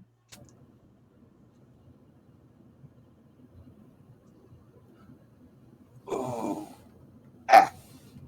How difficult would it be to have it connect for the duration of our time on the moon? It's a difference between a 5 and an 8 in the initial power calculation. It seems like a big deal. Yeah, that's probably beyond my ability, so I will just have it for now. If I recall correctly, the last time we did a moon heist, we specifically had communicators built.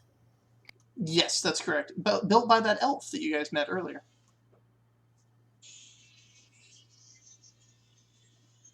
He was the one who made the little earpieces you guys were all wearing.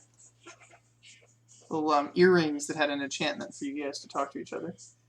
And it's something we could have, would have prepared ahead of time, but. So scene is 5. Touch is plus 0. No, that's it. The party is plus 2, so we're at a total difficulty of 7. You have improvisation, which cuts it in half, so your target number is 3, and it's within your domain, so you can roll your primary casting attribute plus scholarship, in addition to your magical potential.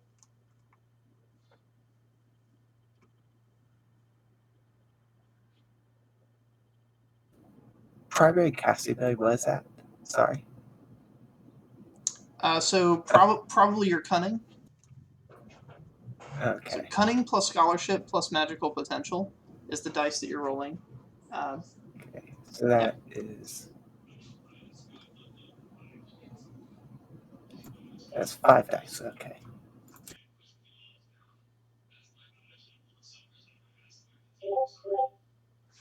And that's 3 3 successes. That's what you needed. Very good. You have cast the spell, and so for the rest of the scene, you guys can communicate privately without anybody else hearing.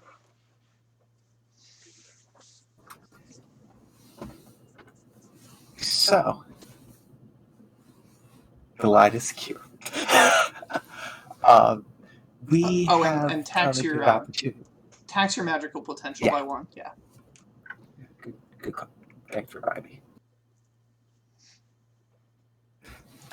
We have come to an opportunity to take a large amount of money from I Cooperative, and we have decided to recruit you specifically. You're the last person we need. This is a once lifetime opportunity. You will have more money than you could ever dream of. No. Yeah.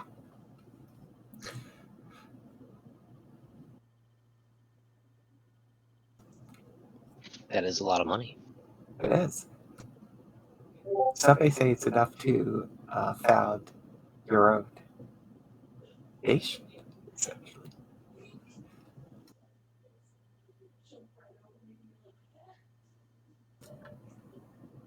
Equal splits as well.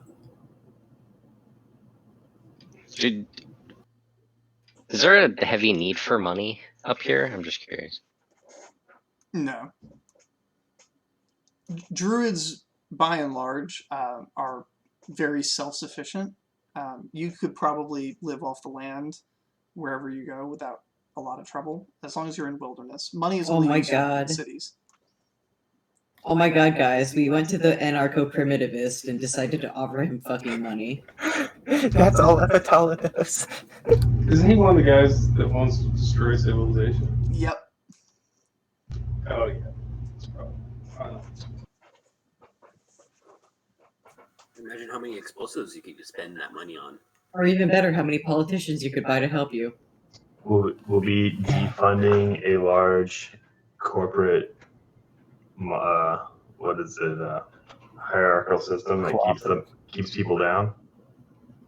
Defunding a multinational corporation. Yeah, that's what you're doing. Yeah. Ooh, that's hot, guys. That's hot. But importantly, we're going to get loads and loads of money. I'll tell you what, I hate money as well, you see, and I'll be happy to take your cut off your hands and take the pain of that for you. Okay, I like how outside the game he asked Dave a question now. And all of a sudden you're asking for a share and we're giving him different reasons. Yeah, that was a really. I had a follow up after that question, and you all just. You don't even know what his motivation is yet. I think you all just hijacked my GM Whisper network. So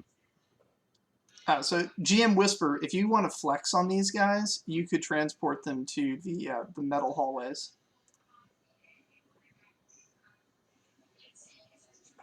Which are basically made of money. They're made of solid metal. Yeah, of every kind of metal is there, including walls of solid gold, walls of solid platinum, and ooh, let's please go there. Just and walls upon walls upon walls of solid mithril. I know how I would respond. It was just like, I hate money. I'd be like, oh, money, gross, money. I hate money so much.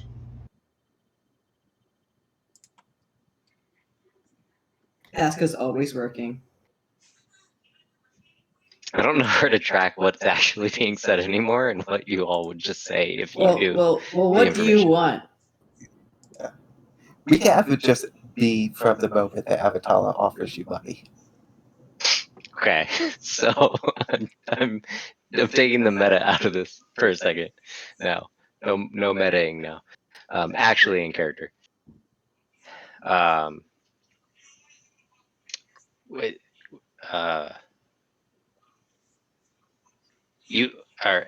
Let me go back out again. What did you say? Where you're getting the money from? Or you just say how to get a lot of money? I think we've made pretty clear that it's going to be an illegal venture. but also know that you have experiences with illegal ventures. More specifically, we're taking money from the mining cooperative. Okay. And their political situation is that they've been recently ousted from Baron and are currently transferring their funds in a tax evasion scheme. And it's a considerable amount of cash just traveling out there. Like basically a nation's worth of cash is just out there.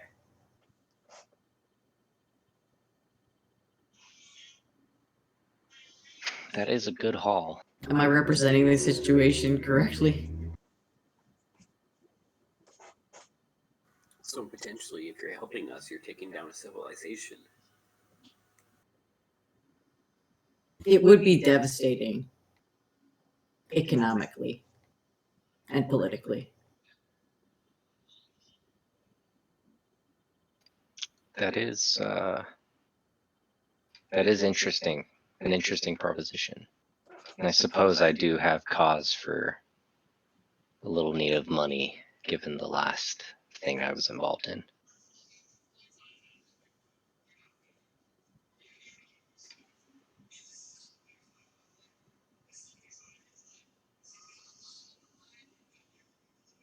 How sure are you of all this?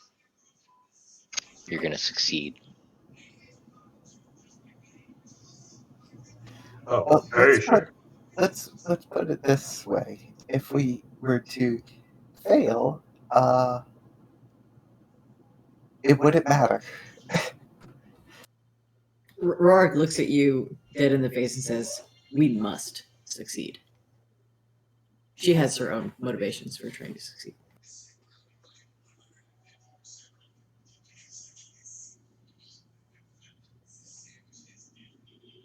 It's the gay yearning for me, guys.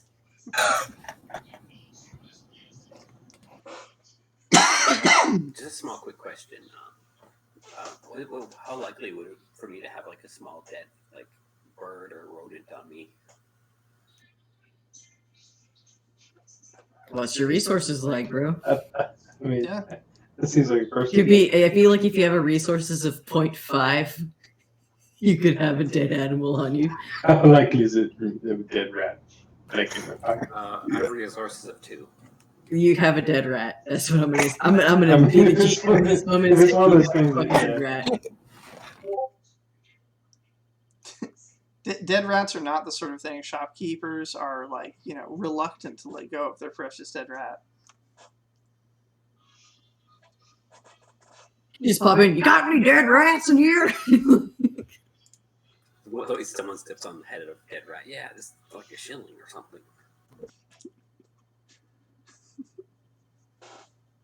No, I was like, I was say about the things asylum. I wanted to animate the dead rat to follow the bird. Oh, okay. Yeah, that's something in your wheelhouse. So let's see here.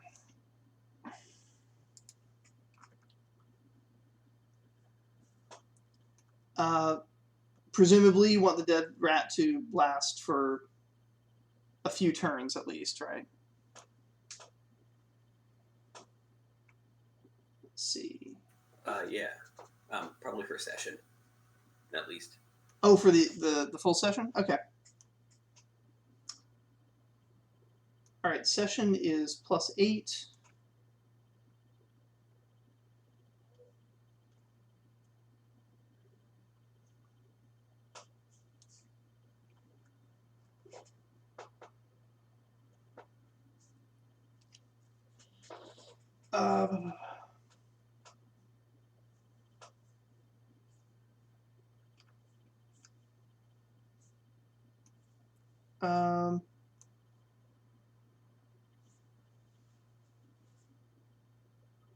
It's probably nominal cost.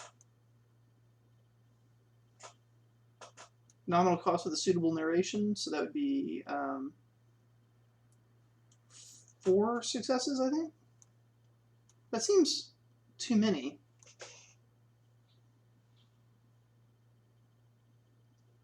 Oh, right. Minus the tax. Okay, yeah. So yeah, it 2 successes. It's a 2 tax if you succeed, and you'll be rolling your magical potential plus scholarship plus cunning.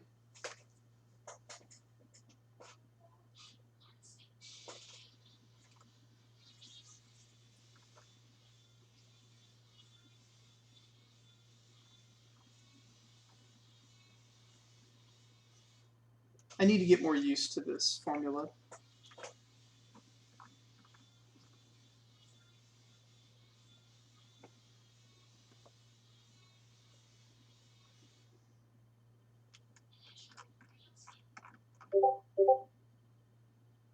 What are you trying to figure out?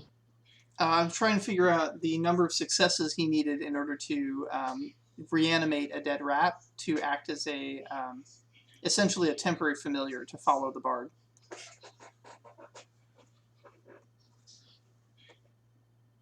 All right, you got it.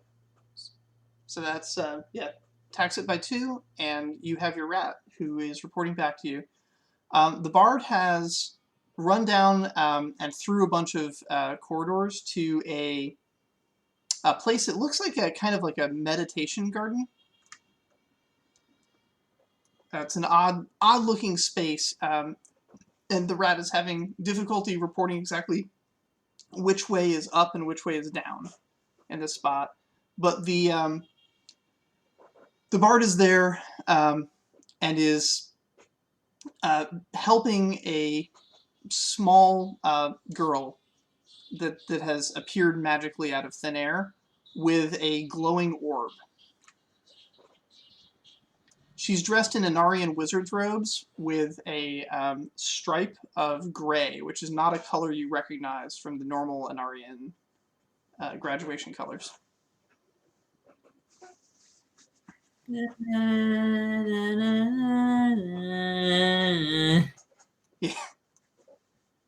The orb is glowing with all kinds of crazy magic, and she seems to be having trouble containing it. The bard is basically doing his best to guide her, as gravity is also not affecting her right now. So the bard is kind of like tugging at her robe and pulling her down the hall to get her to someplace while she keeps the orb contained.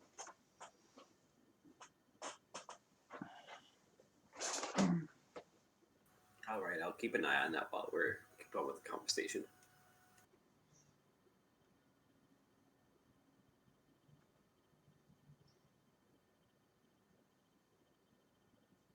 Yeah, I'll just be distracted during the conversation, just like. Okay.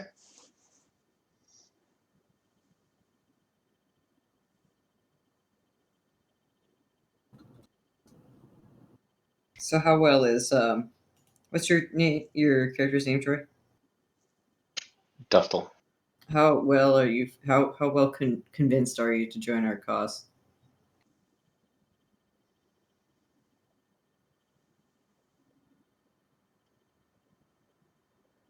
Definitely have me intrigued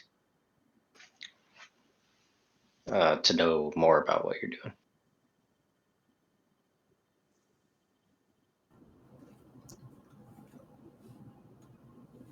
Well, soon we're gonna go down to sleep, right? We're gonna steal all this stuff, and then we're gonna have our share of money from the mining cooperative.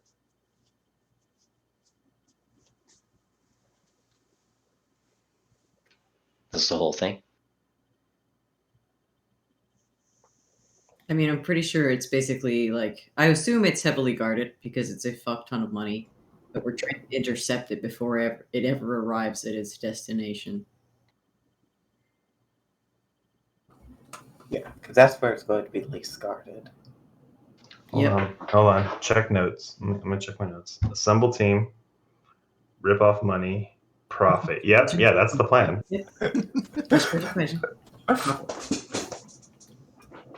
Well, I think like, if I may interject into the leadership conversation, to me, it's once we have assembled our team based on our unique skill sets, we can formulate a plan. But until we have everyone on board, we can't really proceed.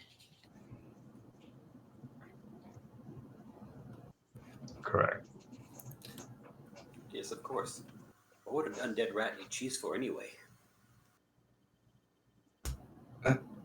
You alright over there? Incredible. You're a druid, right? That is right. You live in the woods? No. Lives here on the moon. I mean, I hear druids are full of ideals and don't have physical possessions, which means you have nothing to fear from any of us.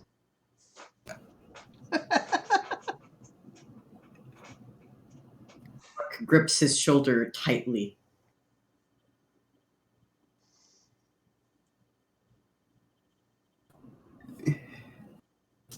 This deal is 100% legitimate and comes with no risk.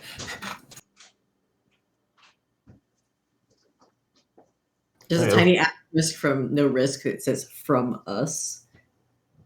Question mark? I'll provide you the capital to go hunt down the Sonomancer without a care in the world.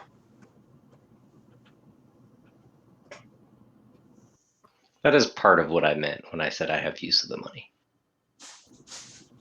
And we could have use of some of your particular talents. That's all we're missing to complete our team. And what did you need from me specifically? Sneaky explosions. We need to both be sneaky and potentially blow things up all at the same time. The real big explosion is a metaphorical one. But Yeah. also, we might need a real big explosion. We do, but the metaphorical one is that we took all this money. Basically, a lot of explosions, most of which big, some of which metaphorical, some of which were not. You in? I mean, we're about to lift a very, very large amount of money from a very, very, very powerful group of people.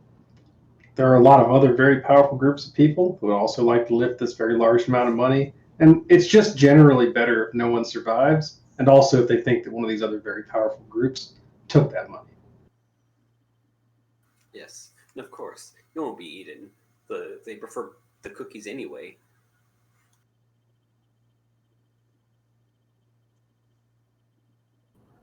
It's Plus, a way to turn the different powerful civilization groups against each other and make profit at the same time. Plus, think about how fun it will be. Destroying things is fun. And in line with your... Or meaningful is the right word. Suppose.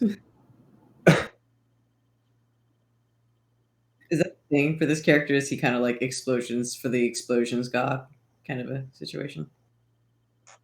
It's destruction, but you're saying a different word. Well, I mean, you get to participate in actual acts of destruction while destroying a mining cooperative that will destabilize and destroy the economy of an entire fucking region. Yeah, I think you have me convinced. Destruction on multiple levels on 3. Well, one of the things too, Remy, and your little notes about this guy, one of the reasons that this guy caught your eye is because he has the ability to destroy without necessarily being flashy and getting attention. Yes. Yeah. The stealthy explosions.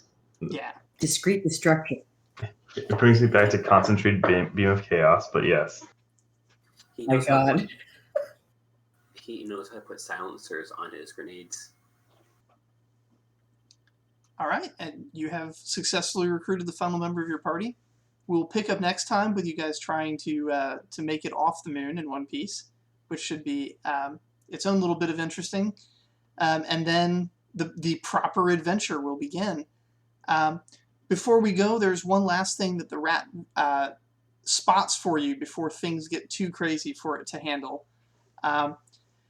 The little halfling dragging the child-sized mage down the corridor, starting to lose his footing as gravity is going away. Catching itself in the air, the halfling pulls out a guitar and starts playing notes that cause a wind to catch up and continue pushing it down the hall. Your rat also loses its footing and begins tumbling over and over in this wind. But before your rat loses its coherence, you catch a momentary vision of a man wrapped in chains, almost like he's wearing the chains like a cloak. This man is clearly alien, and it reaches out, not touching the orb, but helping to guide the orb into a place in a giant circular room where there is no gravity. This man flies freely, begins surrounding the place with his chains, and gently guides the girl, the halfling, and the rat back up the corridor of no gravity, back towards the surface of the moon. What, circular room or spherical room? Spherical room. Yeah. The room has neither an up nor a down. It is the center of the moon.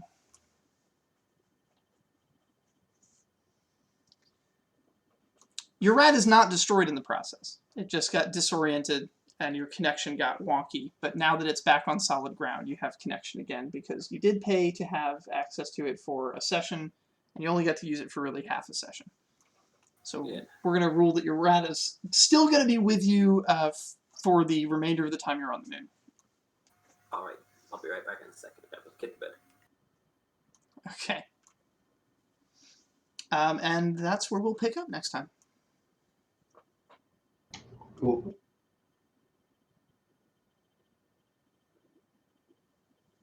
Sorry, guys, I'm really tired. So you guys all get experience for being full. Yeah, I think that's for the best. I gotta get up really early tomorrow. Yeah. Joshua Tree has made me fully into a morning person, and I'm fucking done. I can't believe this. I know, I feel like I've betrayed you. I'm so sorry, Viv. I'm on summer vacation now, so. But I stayed up till 3 o'clock in the morning yesterday for some god awful reason, so. Dude, the sun just hits my body and it's like, wake up, you dumb bastard. And I'm like, I'm sorry, I can't sleep anymore.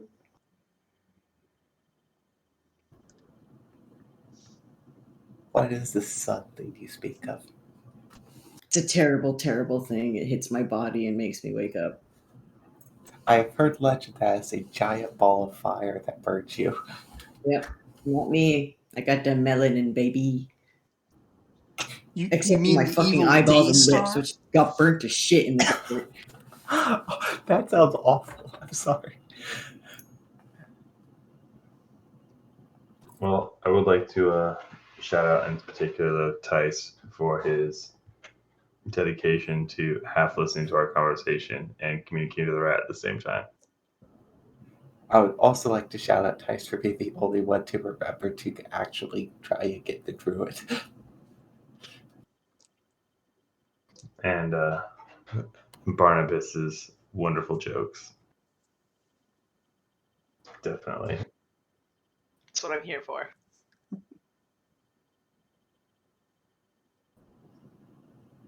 Yeah, if people want to go, then I'd happy to just say experience for everybody for things that you did during the session that were cool and made me laugh.